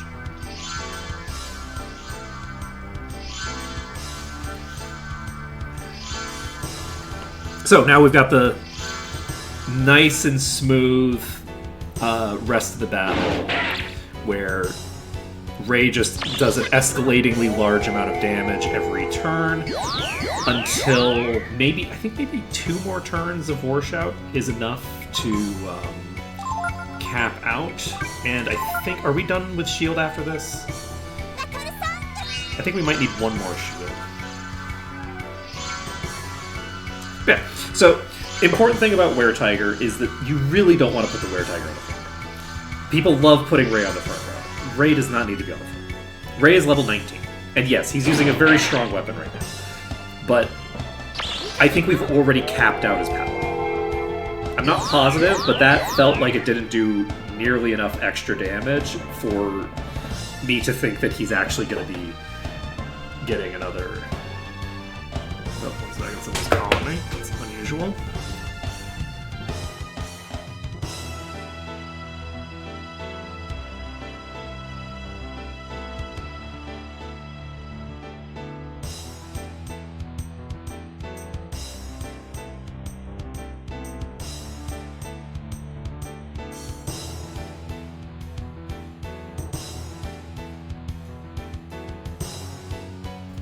I don't think I need to worry about that. I think that's someone calling from Egypt. I don't think that I have anybody in Egypt that I need to answer. Let's see here. We are going to do one more turn of War Shout, even though I think we're done with War Shouting. And we're going to do one more turn of shielding, which we should be completely set on drops now. So the goal now is just to keep everybody alive. Nina's going to steal or whatever. But we're basically trying to do like a support combo that allows us to do whatever we want. You can, yeah, Ray capped out like 2 turns ago. So this is the maximum amount of damage that you can get out of Wartime. It's not terrible damage, right? It's like 1,300-ish damage per turn, with the potential to do double damage periodically. And once you get the ability to equip stronger, once you get the ability to, what's the word? Once Ray is stronger, like once Ray has higher physical strength, you get a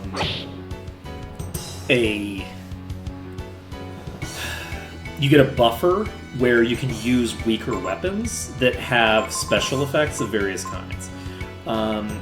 Unfortunately, he doesn't have that many that are going to be super useful to you. I don't think. His strongest weapon does holy damage, but I don't know how many enemies are weak against holy damage moving forward. Luckily, there's like almost nothing that resists it, so that's nice. And these two are just the Mjolnir comes out. Okay. Does 55 damage. You just guard and you cast Recruitment on you. But from here on out, he can. So even if he doesn't have an elemental weapon, he can equip things like the Slicer, just weapons that give increased crit chance. Did I save? I walked out and saved, right?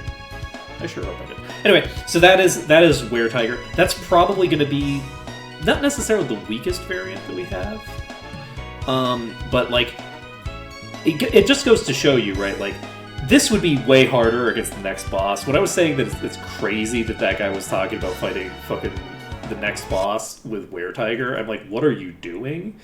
The reason for that is because the next boss is reprisaling on every attack, and it's like, man, if you're not spamming shield, how the hell are you keeping Ray alive? And I don't know. Now, to be fair, like, you know, how many shields do you really need to cast if you throw Ray in some life armor or something like that? Probably with life armor, you don't need to worry about it that much. Yeah. So fairly smooth, fairly easy. But yeah, you don't want to put Ray in the front row. It's just a complete waste. He's just going to get crushed for no reason. See that double blow on turn 1 that came in after I had already. I'd already cast a shield, right? I'd already cast 1 shield, and he still would have gone down to 1 hit. Now, admittedly, he's level 19, recommended level for the fight, according to David, who we trust implicitly, is 30. So there is that, right? But like, but still, Ray's squishier than you'd like to have for your front row character, right? Does Ray still? Ray has way less HP at the moment right now. Okay, so we're now going to change our party members. We're going to swap Ray. Let's change up Ray's gear. Make sure that we're all set. And we will take off the Holy Avenger for now because we need to use it with Arc. Or with Cupcake. Let's see. Let's go with Gar next. I'm curious about the Gar variant on this fight. With double speed boots, I don't think Gar with double speed boots can quite get there. Not with his current weapon. So, the Gar variant on this fight would involve...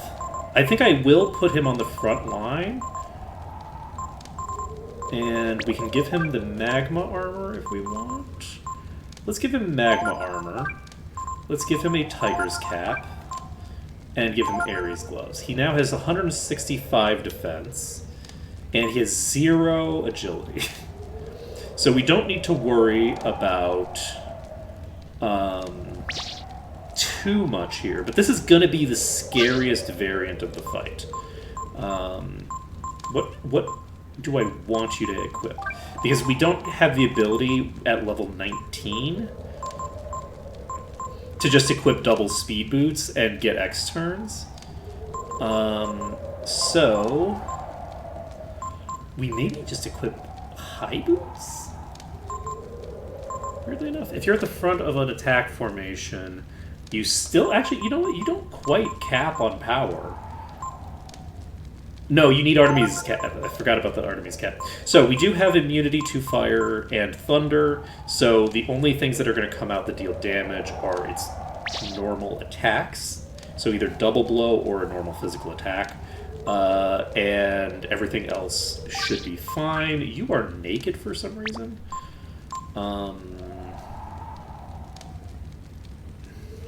Right, because the speed boots were taken off of you. Okay, gotcha. So, you do have coupons, so that's convenient for you at least. We can go ahead and give you a something. I give you a magma armor, and we can give you... You don't have anything that protects from the thing. So I think we just go with a Glass Domino Protectors combo, because that gets us to 58 exactly. And 58 exactly is double the boss, so we get our X turns. So you can save the game, and we can just pop in there. I don't anticipate this being super hard, but this is going to be much slower. This is a much harder carry than Ray is, because we're so low level. Ray can cap attack power at this level. Gar still has room to grow. Ray is done, right? Like Ray, if I gained 20 levels on Ray, it would not have changed that fight that much. Actually, that's not true. If I gained 20 levels on Ray, I would just not use Were-Tiger anymore. But the Were-Tiger strategy, the Were-Tiger caps out. We're capped on Were-Tiger. Like, there's just nowhere to go with it from here. Whereas Gar does still have quite a considerable amount of room to grow. His AP is terrible. If he got decent AP, if he got, like, I don't fucking know, let's say, I don't know, if he had some amount of AP that wasn't disgustingly bad, he could get a lot of work done. He could start using Shadow Walk instead, which would give him like a pretty sizable damage boost. But in addition, he even at the front of it. Oh wait, no, I'm actually not ready for what comes next. I'm sorry, I don't think that Gar is in the front. Yeah. Is Gar in the front? He's not. Okay. Even in the front of the attack formation, he's only got a 50% boost, right? So he's only got a 50% damage boost, power boost, which means that he's not quite at 500. So since he's not at quite 500, he can't get to the cap of 999. So he has a little bit more power boost that he can get from leveling up. He can't get it from weapons because his weapons are capped out, though so are Ray's. He has some cool stuff. He has some Bane weapons that he can make use of if he had the ability to. But yeah, like broadly speaking, Gar has a little bit more room to grow. He has a lot of room to grow. It's just that he's not. He doesn't grow very fast. Gar is going to struggle. But what you're going to see here is that probably Were-Tiger is a little bit more... what's the word? a little easier to use for this fight than Gar, but probably not by a huge amount. I think that like the difference is going to be fairly marginal. I think on turn 1, we maybe have Gar use a thinger. We don't need to cast speed anymore at all. The speed spell is not needed for this battle. So we're just going to double cast shield, and you are going to use a thing on yourself. You're going to use... Wait, what does the Royal Sword cast? No, the Royal Sword is not what I need. There we go. I don't actually know what all these do. What's the Lacquer Staff cast?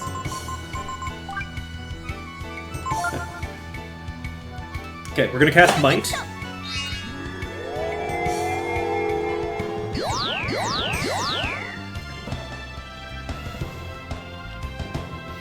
And we do need full Might casts. The other thing is that we don't have any AP to speak of, so Gar is going to want to be capped before he invests time and energy in other things. So Nina is able to take damage. Nobody else is taking any damage here from the fire. And that there's 2 AoEs, and they're both fire-based. So... do we shield again? Yes. We're going to do another turn where we double shield.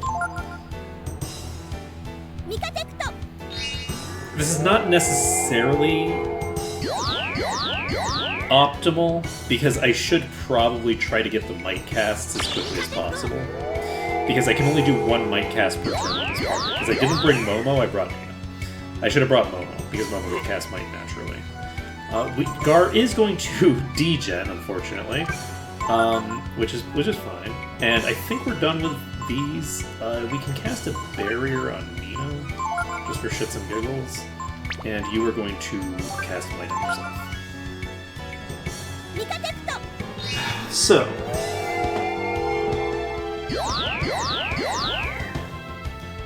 should I have War Shouted there? And yeah, I should have War Shouted. She's the one who War Shouted. What am I doing? I could have War Shouted with her, and then cast Shield with Arc, but, you know, that would make too much sense. Don't worry about it. So we're casting 1 more Might spell, and I think, yes, so if we cast 2 Mights, if we cast 2 War Shouts, we'll have, I believe, 90% boost, which is close enough for Governor Order.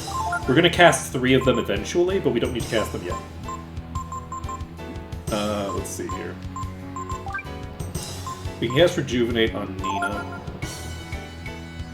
I'm curious if there's any bosses that exclusively use magic, because it would be interesting to see if there was a boss that actually...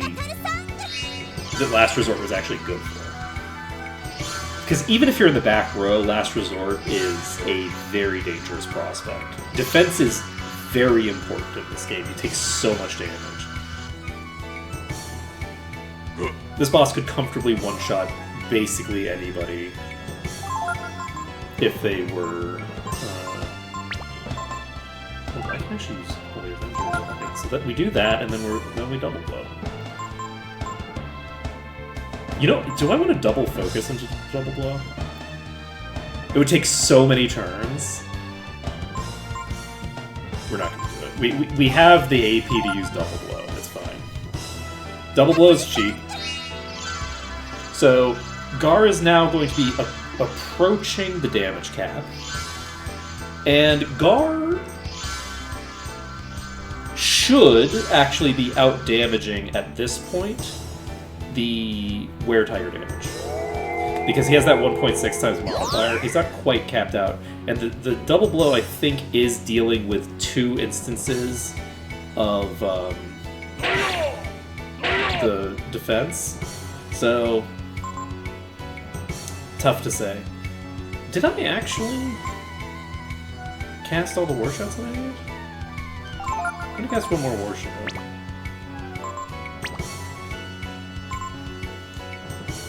Because I feel like I should have a little bit more damage than that if I'm capped out.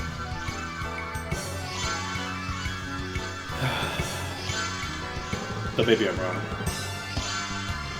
Doesn't matter that much. That is, if we do 8 of those... Oh wait, 8 of those... 8 times...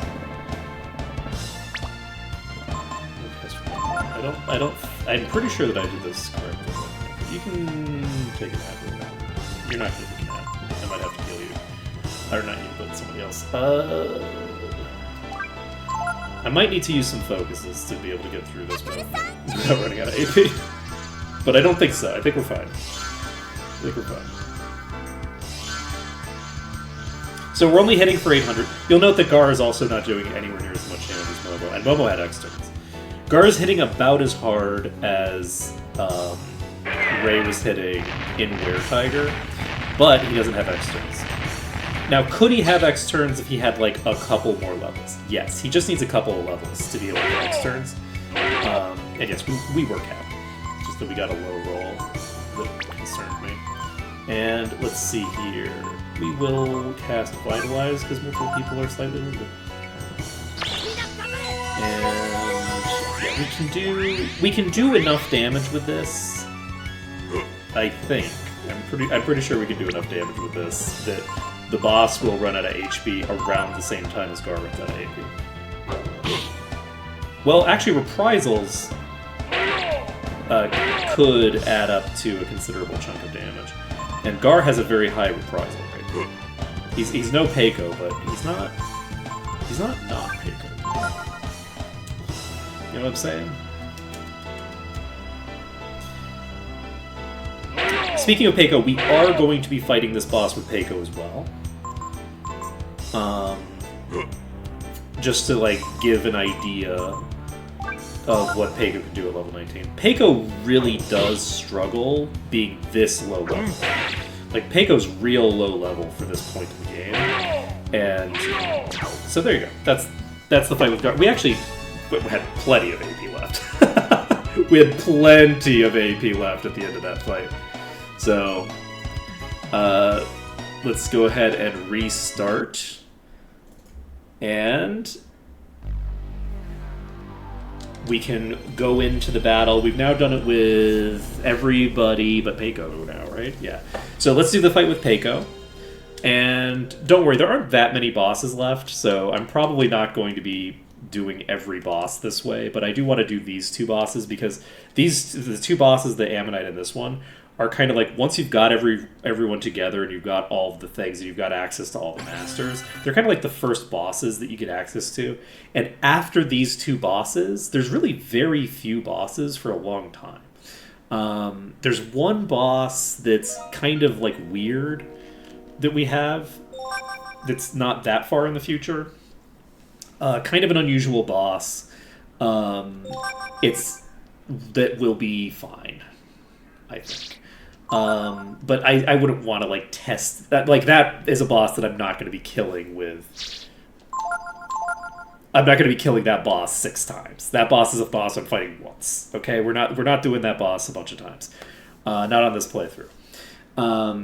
Like, if we want to test variants, we'll test the variants with the other things. Let's see. So right now we are swapping to Peiko.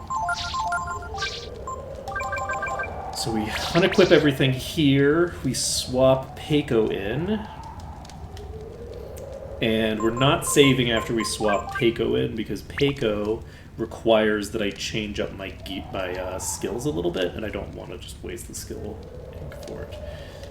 Peiko, I believe, has... Yeah, you have plenty of AP, so you are going to steal Shadow Walk. So Peiko's getting Shadow Walk. Which means that Peiko's of the people that are fighting, Peiko is going to have the strongest multiplier. Well, and Momo. But aside from Momo, Peiko is going to have the strongest actual attack to use. Gar had a 1.6 multiplier, and Ray has a 1. But Peiko is going to have the weakest power of any character, including Momo. During this fight. So let's actually change our party members up. Let's remove Nina and replace her with Momo. Wait, no, Momo can't. No, Momo can't get. Oh yeah, the Archmage was done right at the beginning of the streams. Took so smooth. It was the smoothest Archmage fight you've ever seen. It was beautiful. Oh, it actually went great. It went very smoothly. The strategy that I was going for worked perfectly. Now, did I get Nina killed a couple of times because I just kept forgetting to equip the Thunder Ring on her? Yes, but we don't need to talk about that. I forgot to inoculate her. The Berserker's harder than the Archmage. The Archmage is just a DPS check, and it's very easy to get that dealt with. The Berserker can kill you. So the key with the Archmage is just setting up, and then once you've got the setup, you're golden, right? You just need to have a high enough power and a high enough agility, and the agility you can get with Ryu fairly easily. But Berserker is more of a problem. So we basically just needed to get we did a resist strategy. Berserker is less complicated. So Berserker's less complicated to kill because Berserker doesn't require you to do like 3,000 damage within a single turn. But if you know that you need to do 3,000 damage within a single turn, it's actually really trivial to do 3,000 damage in one turn. Like, it's very, very easy to just set that up. So basically, it doesn't matter what your stats are. The Archmage can broadly just be killed the second that you get access to it. With like, if you're in like your 20s, like if Ryu's in his 20s, you're fine.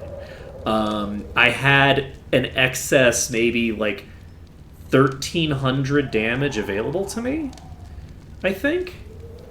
Something like that for the Archmage, because I actually did 3,001 damage with the first attack, and then we still have the X turn before the regen comes into play. So it's just a matter of stacking offensive modifiers to get yourself approaching the 999 damage cap, and not putting the person that's supposed to kill the Archmage in the front row. That's the key. The key is you put someone casting resist on the front row that's faster than the Archmage, so that character hits resist, and then any damage coming into them you can ignore, and then you can put a Thunder Ring on the other character, and you can use a Thunder Dragon with the protagonist. So then there's a 50-50 chance on any given turn that it uses electricity and does nothing. And then if it does Mind Sword, there is still a 10 in 16 chance that it targets the person casting resist instead of someone that it can actually hurt. So double speed boots make a huge difference. The hardest part of the fight was actually setting up the speed on Nina, because I was a dope and she's in the front line and I didn't give her a Thunder Ring, so she kept getting killed by Mjolnirs that shouldn't be killing her. But the nice thing about the fight is that you then just wait until he kills the other person, and then you let him revive, and then you just have another go. So it took like 3 attempts to get the setup up correctly, but once we got the setup up correctly, you have it's something like a 3 in like 30 chance of bad things happening and putting an end to your combo to do the setup with Ryu. Anyway, because Ryu can get X turns. We weren't getting X turns on the Archmage with Nina, to be clear. Nina wasn't fast enough for that. We're just looking to outspeed so that we can cast Resist to act as a block to prevent any damage from coming out the bulk of the time. That way you just have a lot of setup time. What was I doing? We were setting up Peiko. So Peiko needs to have something that does neutral. Ooh. Let's see. Well, the thing is that with Archmage, you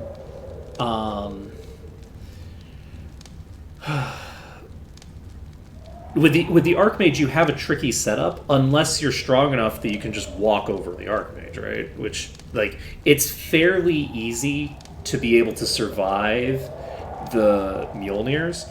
Trying to survive the Berserker right now requires getting to 120 speed and using resist every turn, which is a huge pain in the ass. But like if we were in our 30s, right?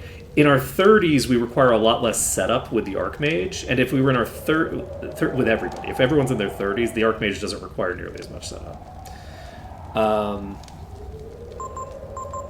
It does require a huge amount of... I mean, at that amount of grinding, you're going to be level 40 or whatever, right? What were we doing? We're giving you Ares Gloves, right? Yes, Ares Gloves, Tiger Cap, Amber Breastplate, so you have your best in slot gear. This is actually a pretty solid... Okay, we can double speed boot you. And then the other characters can't get X turns naturally, but they can get X turns with a single extra casting.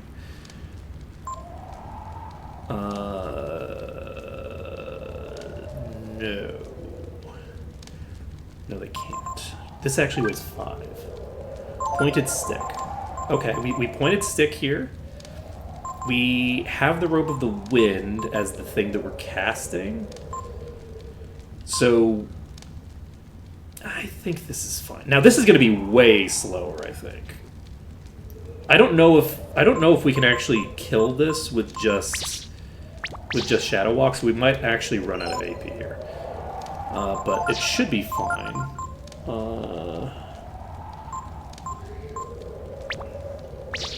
Yeah, from my perspective, Berserker is a fight where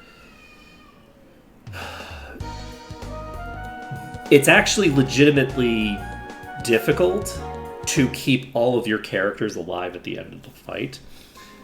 And the Archmage just has a solution. The thing is, you can just random into winning the Archmage fight. You can just wait until the boss just happens to not kill you, and you'll never lose the fight.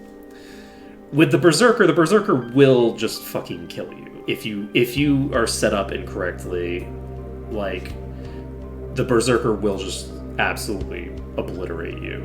And it's like a huge issue. And if you're using soul gems, like the number of soul gems it takes to kill the Archmage, like if you're using soul gems, you could probably have like frontline Momo,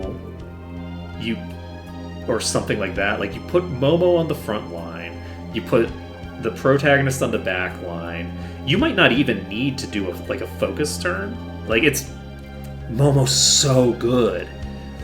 We've actually just established how good Momo is. You should see the Elder fight with Momo. Momo's fucking crazy. Momo is by far the strongest variant for this fight so far. Now, to be fair, she is level 30, the others are level 19, but that's beside the point. That is beside the point. Also, I want Momo right now, because I would like to remove Nina for Momo, but it's fine. It doesn't matter. We're just going to pop in here. We're doing way too much setup for what is going to be a fairly easy fight. I don't need to kiss the girl. Yeah, Momo now has her AP shells, which means that like she can get very close to the damage cap, very close to the power cap, very easily. And because she can get very close to the power cap very easily, and she has unlimited AP to spend, she's now at the point where she's going to very consistently out DPS basically anybody else. Obviously, she's not going to out DPS Ryu, whether in dragon form or not, right? Like Ryu setup is going to be scarier than Momo is, but that's just because it's Ryu, right? But it's going to be very hard for anybody to compete with Momo until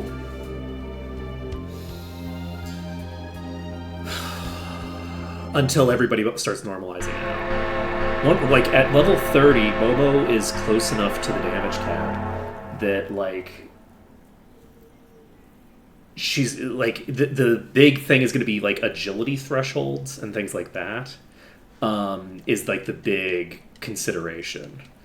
But she has the ability to casually set up herself, which is nice when you're casting multiple setup. Like, she's just so good. That was such a smooth fight. And all of them have been... Oh, God. Peiko's out of the front row. Peiko's out of the front row. God damn it. I need to... Am I going to redo this? Let's try this with Peiko not in the front row. It's fine. It's fine. We're opening with shield. We're opening with... Are we opening with shield? No. You're going to open with... Robe of the Wind on Peiko. We're going to cast shield. And poor Peiko.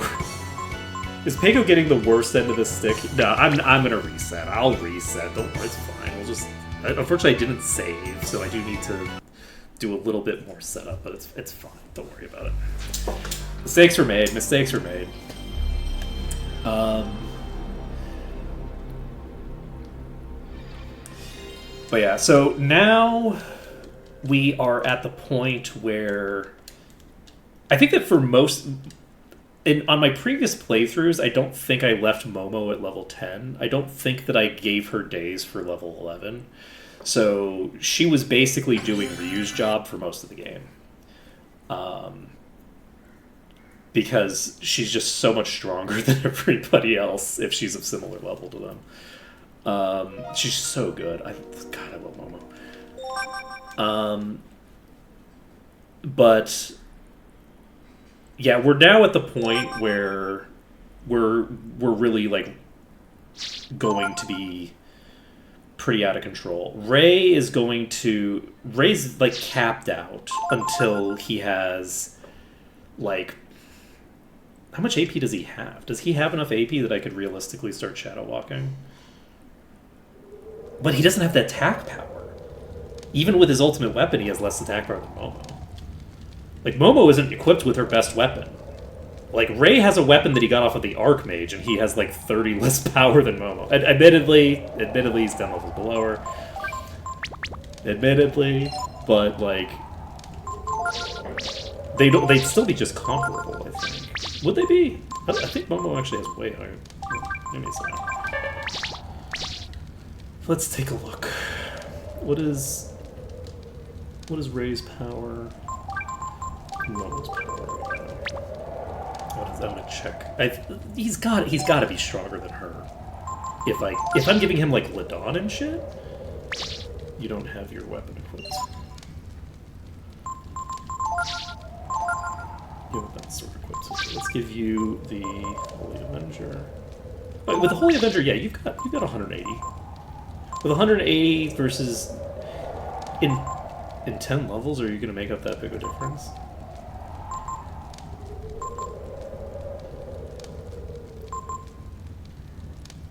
I don't think you're actually going to make up that difference in that time.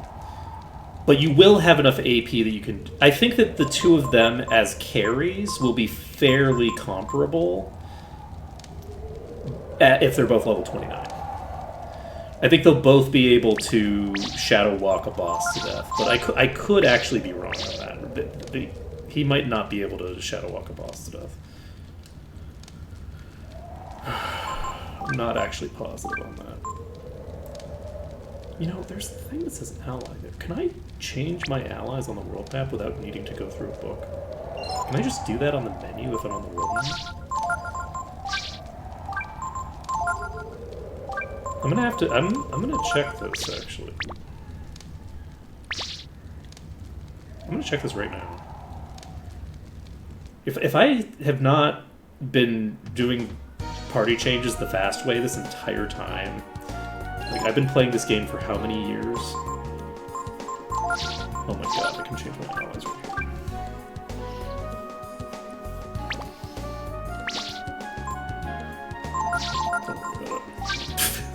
Don't look at me. It's fine. Okay, Amber Breastplate and double speed boots. So with double speed boots, you are golden. You need to go onto the front line. But I can't save here, right? No, I can't save, but I can just swap my party around as much as I want. That's good to know. That's going to be a time saver in the future. Let's see here.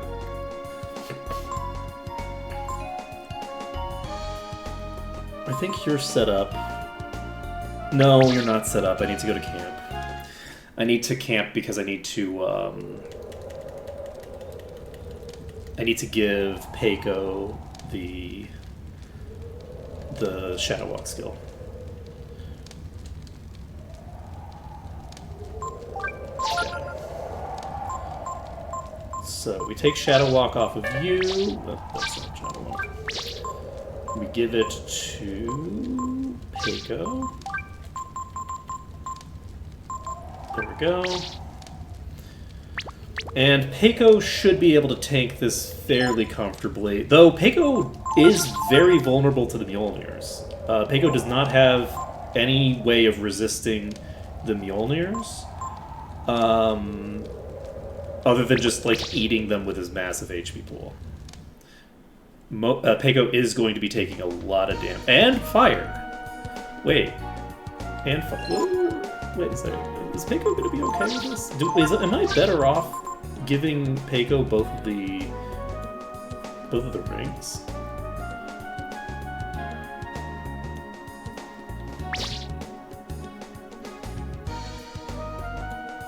No. No, it's fine. It's fine. Worst case scenario, we have to heal a bit, because 180 is a lot of HP. I don't think I'm going to take 180 damage from a Mjolnir. Okay, famous last words. Clip that if it goes badly. Don't worry about it. How intelligent could this asshole possibly be? He has 100 intelligence? No shot. There's no shot that he's killing fucking... The base damage on that shit is not good. 100 intelligence, this has a base damage of 100, okay? And we have 38 intelligence on Peiko, so that shit is doing less than 100 damage, okay? And I can heal 100 damage in a round with Arc, so we're fine. Okay, so anything else that we need to do? We have actually put ourselves in the attack formation with Peiko in the front row, which is what we're supposed to be doing. And other than that, everything else is equipment, so don't worry about it, it's fine. Cake. Good times.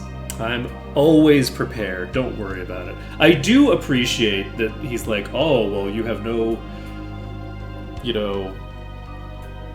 it's just you versus the power of the dragons, and it's like, well, no, actually, it's like me and my two friends versus you in a dragon form, and my friends are badasses. So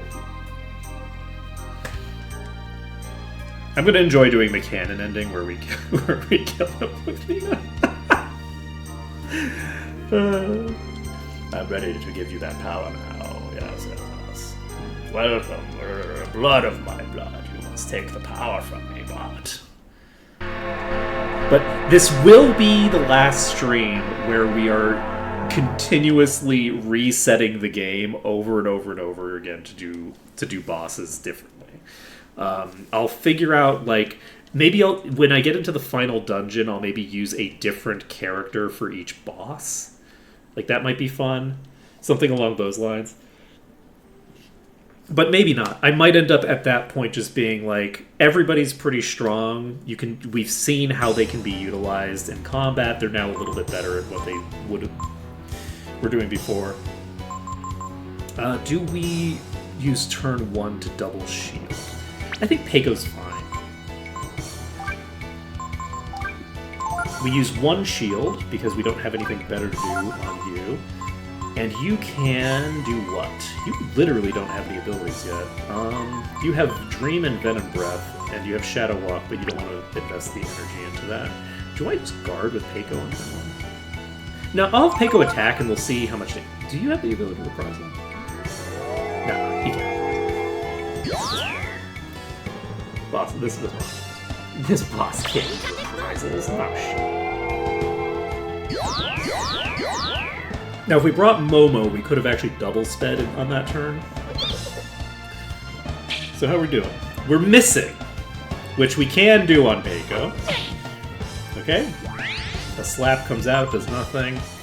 And you are now going to use another... Wait. What? I forgot to change... Fuck. I forgot to change to a setup that would actually give me X turns on these other characters. Whoopsies! Alright, why... you're fine to just keep attacking. Cake, why aren't you getting X turns? Because I gave you 48 agility. Right, that's why I stripped you. That's why you were naked. Okay, this makes so much more sense now. This explains so much. Okay, right, yeah, okay. Cake, you can go ahead and cast a shield and hope that you don't die. Because you're now naked, but it's fine. And we don't have a bunch of X turns set up. So, everybody should be getting X turns on the next turn.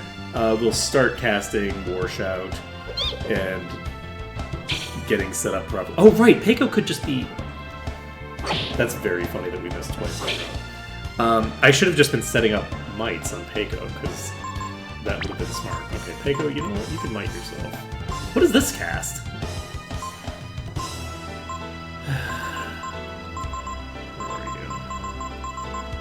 Oh god. It's equipped on Ray still. It's fine. We'll just throw out an attack. We are done casting this with you. Cake is going to continue casting shields. Okay, that's a crit? No, it's a little... Okay. So we got 100 damage. We're really showing off the power of the onion here.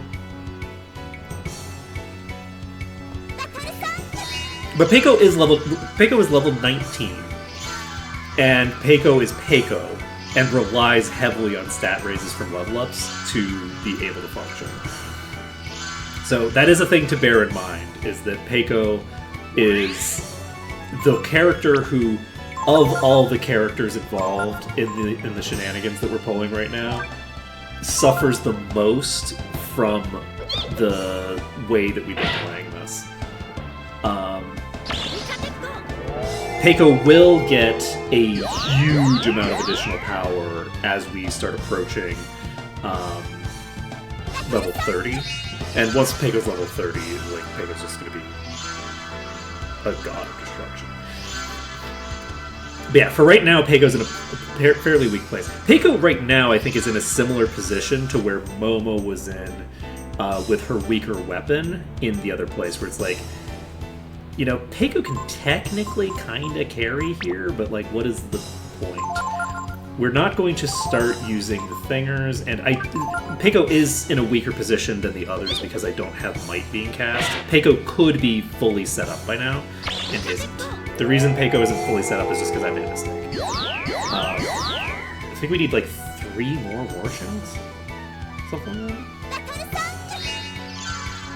No, I think we need 2 more War Shouts. So we need this one and then 1 more, maybe?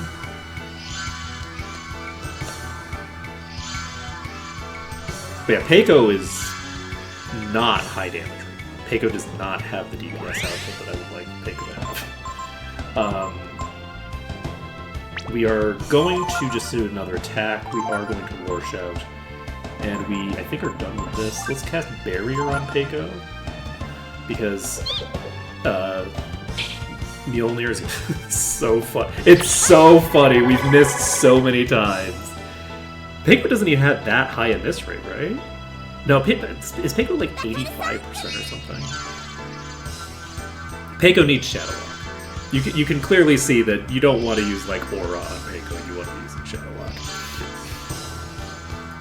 So Peiko competes with Momo for that particular skill. Come on, Reprisal. We do have a 100% Reprisal rate from the front. Whoa, look at that! Okay. Well, we take those. Okay, and I'm going to cast one more War Shout. I don't think we need it, but we are going to cast it. And we're going to cast... We're gonna cast a quick Vitalize just to get everybody healthy. So Peiko's hitting for about 600 damage. Peiko's now hitting for about the amount of damage that that Ray was hitting for in a turn. So with substantially, yes, it's like a few extra turns of setup, I think. Though, yeah, it's a pretty it's extra setup, definitely. Even if I didn't like faff around the way that I did, we need 5 war shouts before we're fully set up, which we just don't with Ray. Ray doesn't need that much to be set up. I'm gonna guess one more shield because I'm pretty sure that the shields are done, but. However, Peiko does have enough AP that these fairly pathetic Shadow Walks, these Shadow Walks that are only equivalent to a Were-Tiger attack, they are enough to be lethal. This boss will die before I run out of AP. So, we don't have to rely on doing like physical attacks for the last bit. Which is nice. You can just... What's barrier on you?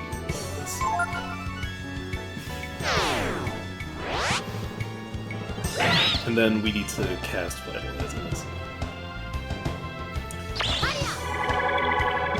This has actually turned out better than I would have expected. Like, Peiko's got a fairly smooth transition here. We could have. I guess I'll just guard with you and let's cast Vitalize. Cake is running low on mana, but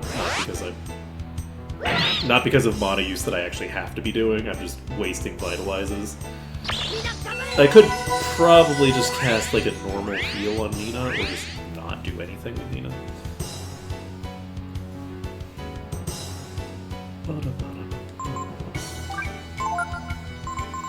Yeah, considering that Peiko's level 19, I think that he's doing admirably. He also does not have his ultimate weapon. And Momo's level 30, but she doesn't have her ultimate weapon. And Ray has his ultimate weapon, and so does Gar. They both have the strongest weapons that they're ever going to get. Peiko has kind of the worst of both worlds, of being both low level and having some garbage weapon. Peiko's best weapon isn't great, but it is a lot stronger. This thing has like 32 strength on it or something. It's crazy how bad this weapon is. This weapon is so bad. But, it gets the job done, right? Like, Peiko is able to clear through a boss like this. It's just more work than it actually had to be, right? Like, that's the weakest variant of the boss that we've had so far. And we have one more variant of the boss, which is the canon variant of the boss that we're going to do before we end stream for the day. We only have 5 minutes left in stream. We're going to take a few more than 5 minutes to do this, but it's going to be funny. We're going to do the final variant. The final variant, of course, is the Nina.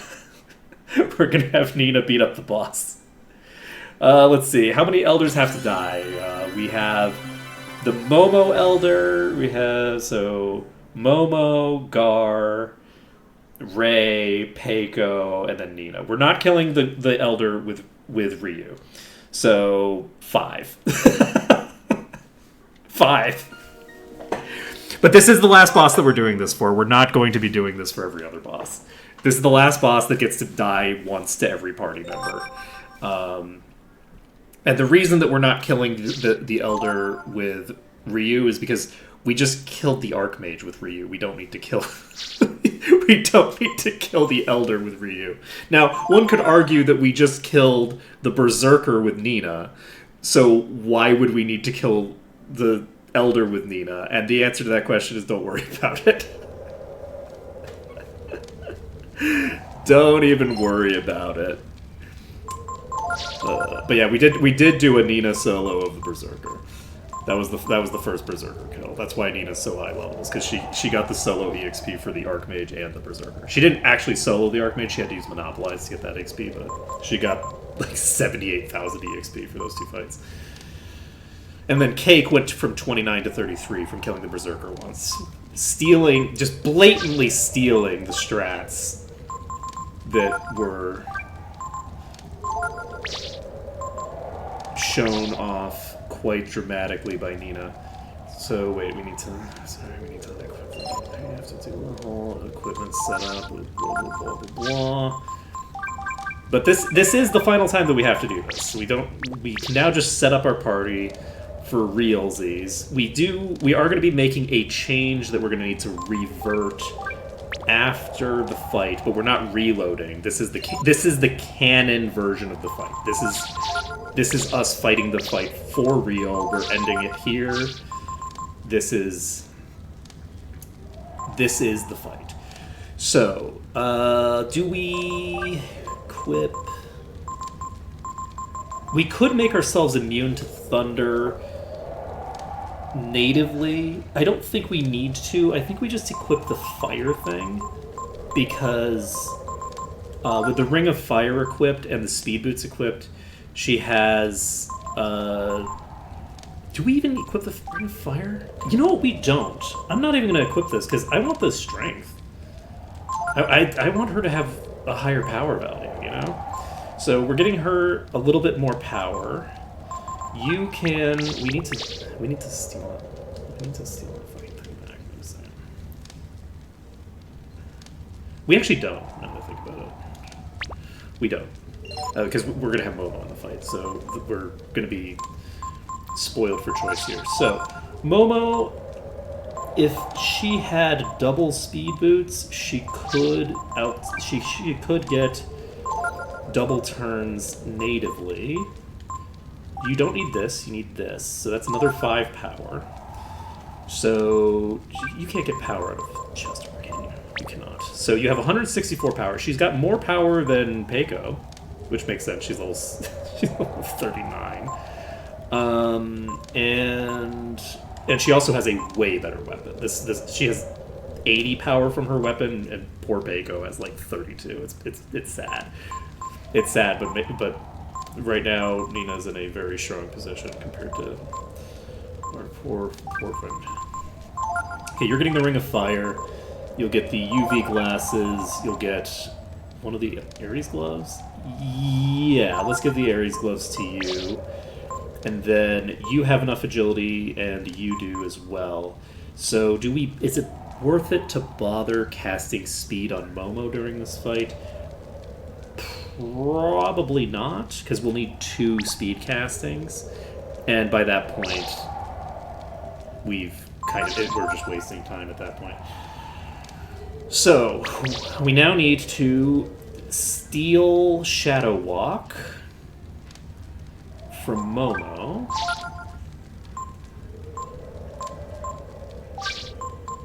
And give it to Nina.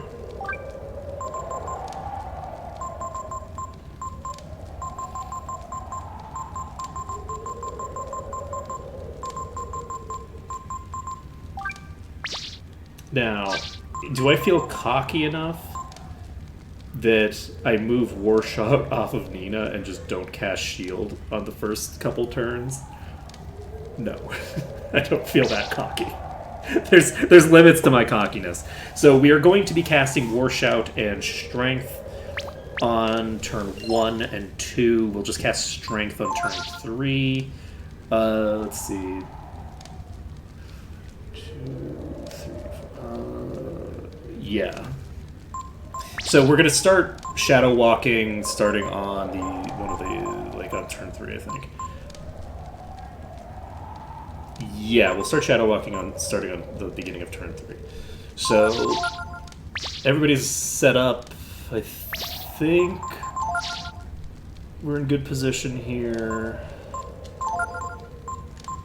We have speed boots on you. I could take the speed boots. Oh, there's no. I'm not gonna worry worry about. We're just gonna go into the fight. We have 3 characters that can cast Revive. I think we're fine.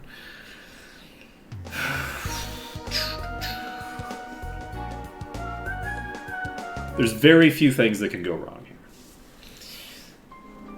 I've been like reprogrammed to think of things in terms of like, oh, what are my fail conditions? And the answer is there's no fail condition. There's no way I can lose to the Elder. There's just no way. There is actually. If I didn't play it safe and cast Shield, the Elder has huge power stat. It's like 270 or something like that. What is it? 245. So with a 245 power stat, the Elder could double blow Nina for like 150 damage, right? Like, if I don't cast any shields at the start of the fight, this fight could turn real bad real fast. The difference that just like... Okay, buddy. It's so true. That's so true. I'm gonna fucking kill you, man. I'm gonna fucking kill you. Yeah, you don't want to kiss? How about I kiss you in the fucking head with my goddamn stick? How about that? How about that? So... let's see. So I imagine, Nina should have a fairly easy time here. Nina's not going to be as strong as Momo here, though. Momo's definitely going to have been the strongest variant for this. Because Momo can cap attack power right now. Whereas Nina can't get to the damage cap. Or not, sorry, the power cap.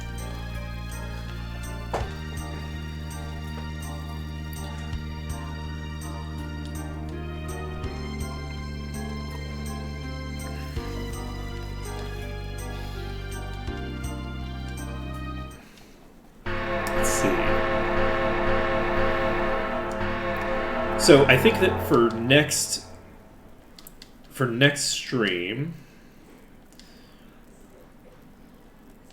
I'm fine on EXP, right? Nina doesn't need to worry about anything. Momo has the ability to level up to the next level. She's only level 29. She can get to level 30, so she's not going to get more than a level splitting the EXP here. And Ryu, I think I set up correctly, so we should be fine. So we're going to go ahead and War Shout. We're going to Shield, and we are going to cast... No, we don't need to cast Speed. You know what? Let's just cast Might.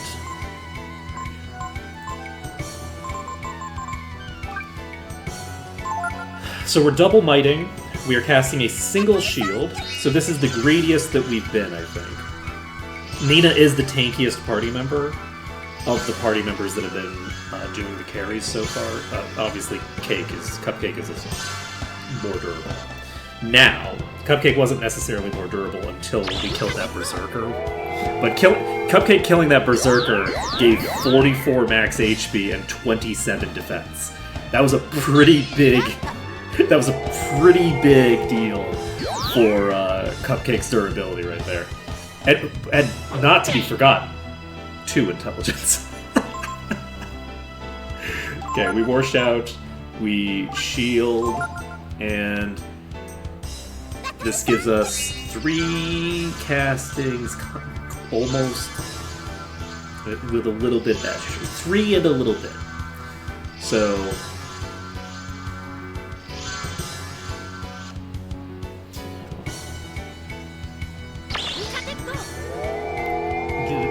The upcoming X turn, we should be able to just start nuking, right? Because we already got 3 War Shouts out. We War Shout one more time, we cast Shield. We have multiple shields to throw out still. And we get 1 more Might. So, from here, Nina just starts nuking.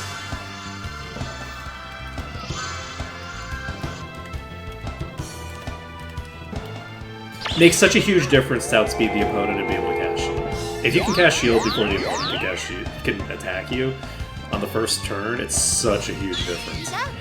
The biggest threat in these kinds of fights is that you're going to get hit before you get a shield off. So double blow comes out, it does nothing. We're defense capped. So the fight well and truly begins. We can cast Barrier on Nina, who does not, I believe, have immunities. Shadow Walk for 600 damage, so she's only Shadow Walking for about as much as Peiko. I guess that makes sense, considering that she doesn't she have a little bit higher strength than Peiko? Maybe not. Maybe they're about the same. They're presumably about the same, because I don't think we still have room for more. Are you gonna hit for 700 here? Is that a low roll? I think it was a little bit of a low roll. I think she's a little tiny bit stronger than Peiko right now. But not a ton.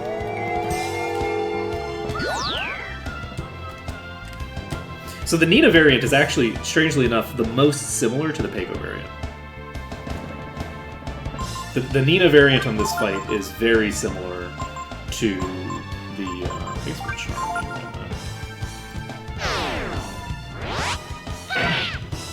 Oh, nope, we still had another casting available. Okay, so yeah, no, she's gonna be able to kill pretty quickly here. So she's doing a little bit more damage than a Were-Tiger.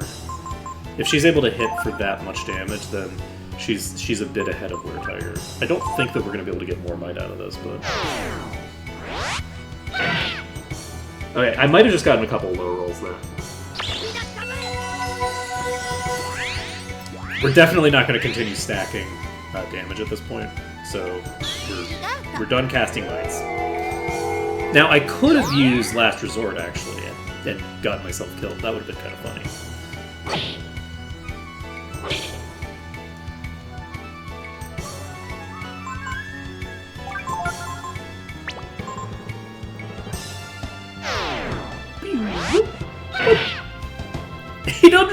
Damage! Holy shit! Alright, so everyone's just gonna chill and wait for the boss to die. There we go. We gotten some decent damage. Sirocco comes out. I don't think this hurts for shit. It's 23 damage to Nina and 0 to everybody else.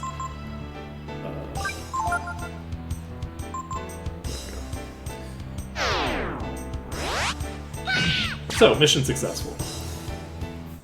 So we've beaten up the old man yet again. How many times do I have to kill you, old man?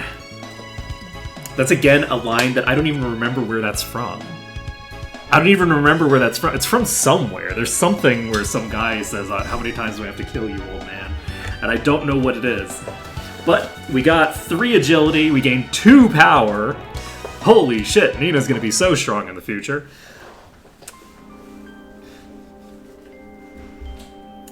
And very good, Cake. You have proven yourself to me. Very well, Cake. I will bequeath to you the true power of the brood. Come here. Yeah. I thought you needed to die or something. I give unto you the very essence of the brood, the power that can shake the very foundations of the world.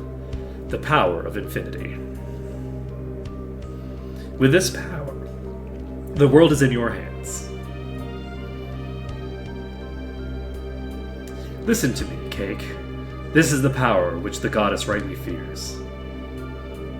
She should really, really fear the Force power more than she fears infinity, I'm not gonna lie. It is in your hands now, yours and your friends. Always the warrior of the brood has fought with his allies, his friends, and together they have defeated the goddess. But you needn't follow that path, if you so choose. The power is yours, Cake. Do with it what you will. Farewell, Cake, blood of my blood. Mighty power flows into Cake, awakening his latent power. You found the Infinity Gene, and that is the last Dragon Gene that we need to find. So, mission successful. Nina has in fact beaten the old man to death. You know, good job. Good job, Nina. In fact, everyone but Ryu has beaten the old man to death, which is kind of funny. The one character, he's like, you know, oh yes, good job, Cake. Good job, you have done it. It's like, man, literally everyone but me has done it. He helps. He plays support, it's fine. Looks like you've discovered the power of infinity. Very well then. I will tell you where you can find the goddess. You must leave here and travel far to the north to the desert of death. Of death, I say. Horus there will tell you more. Sounds good. So, before we leave, we should talk to that man Horus, right? That's right, Horus will guide you. Right. We've all waited for this day, for the day our savior would come and avenge us. Good luck, Cake. We've placed our trust in you. Alright, so I think there's a dragon statue over here somewhere that I can just click on. Where is it? Is it in here? No. Alright, well, it's in one of these buildings, but I'm not going to worry about it. We're just going to go out. Oh, you're ready to leave then? I'll go with you as far as the desert. I'm going to say wait, just so that I can talk to you. Okay. If that's the case, then take this Rockta with you. I thought you were coming with me. Alright, so mission successful. We have beaten the elder boss. We have in fact beaten up the old man. Next stream, we are going to be making a huge amount of progress. We have a boss to kill that we are killing once. We're not killing it a bunch of times. We also have a very interesting section in the desert. The desert, we're going to be following there's like, on GameFAQs, there's like a map. And we're going to follow that map to try to get every item except the speed boots, because the speed boots are in the completely different direction. But every item except the speed boots, we're going to try to get... Maybe we get the speed boots first and then do the other thing? I don't know. I'll decide tomorrow what I want to do. But we're going to get all of the items in the desert in one run through the desert, and it's going to be cool. I'm looking forward to doing that.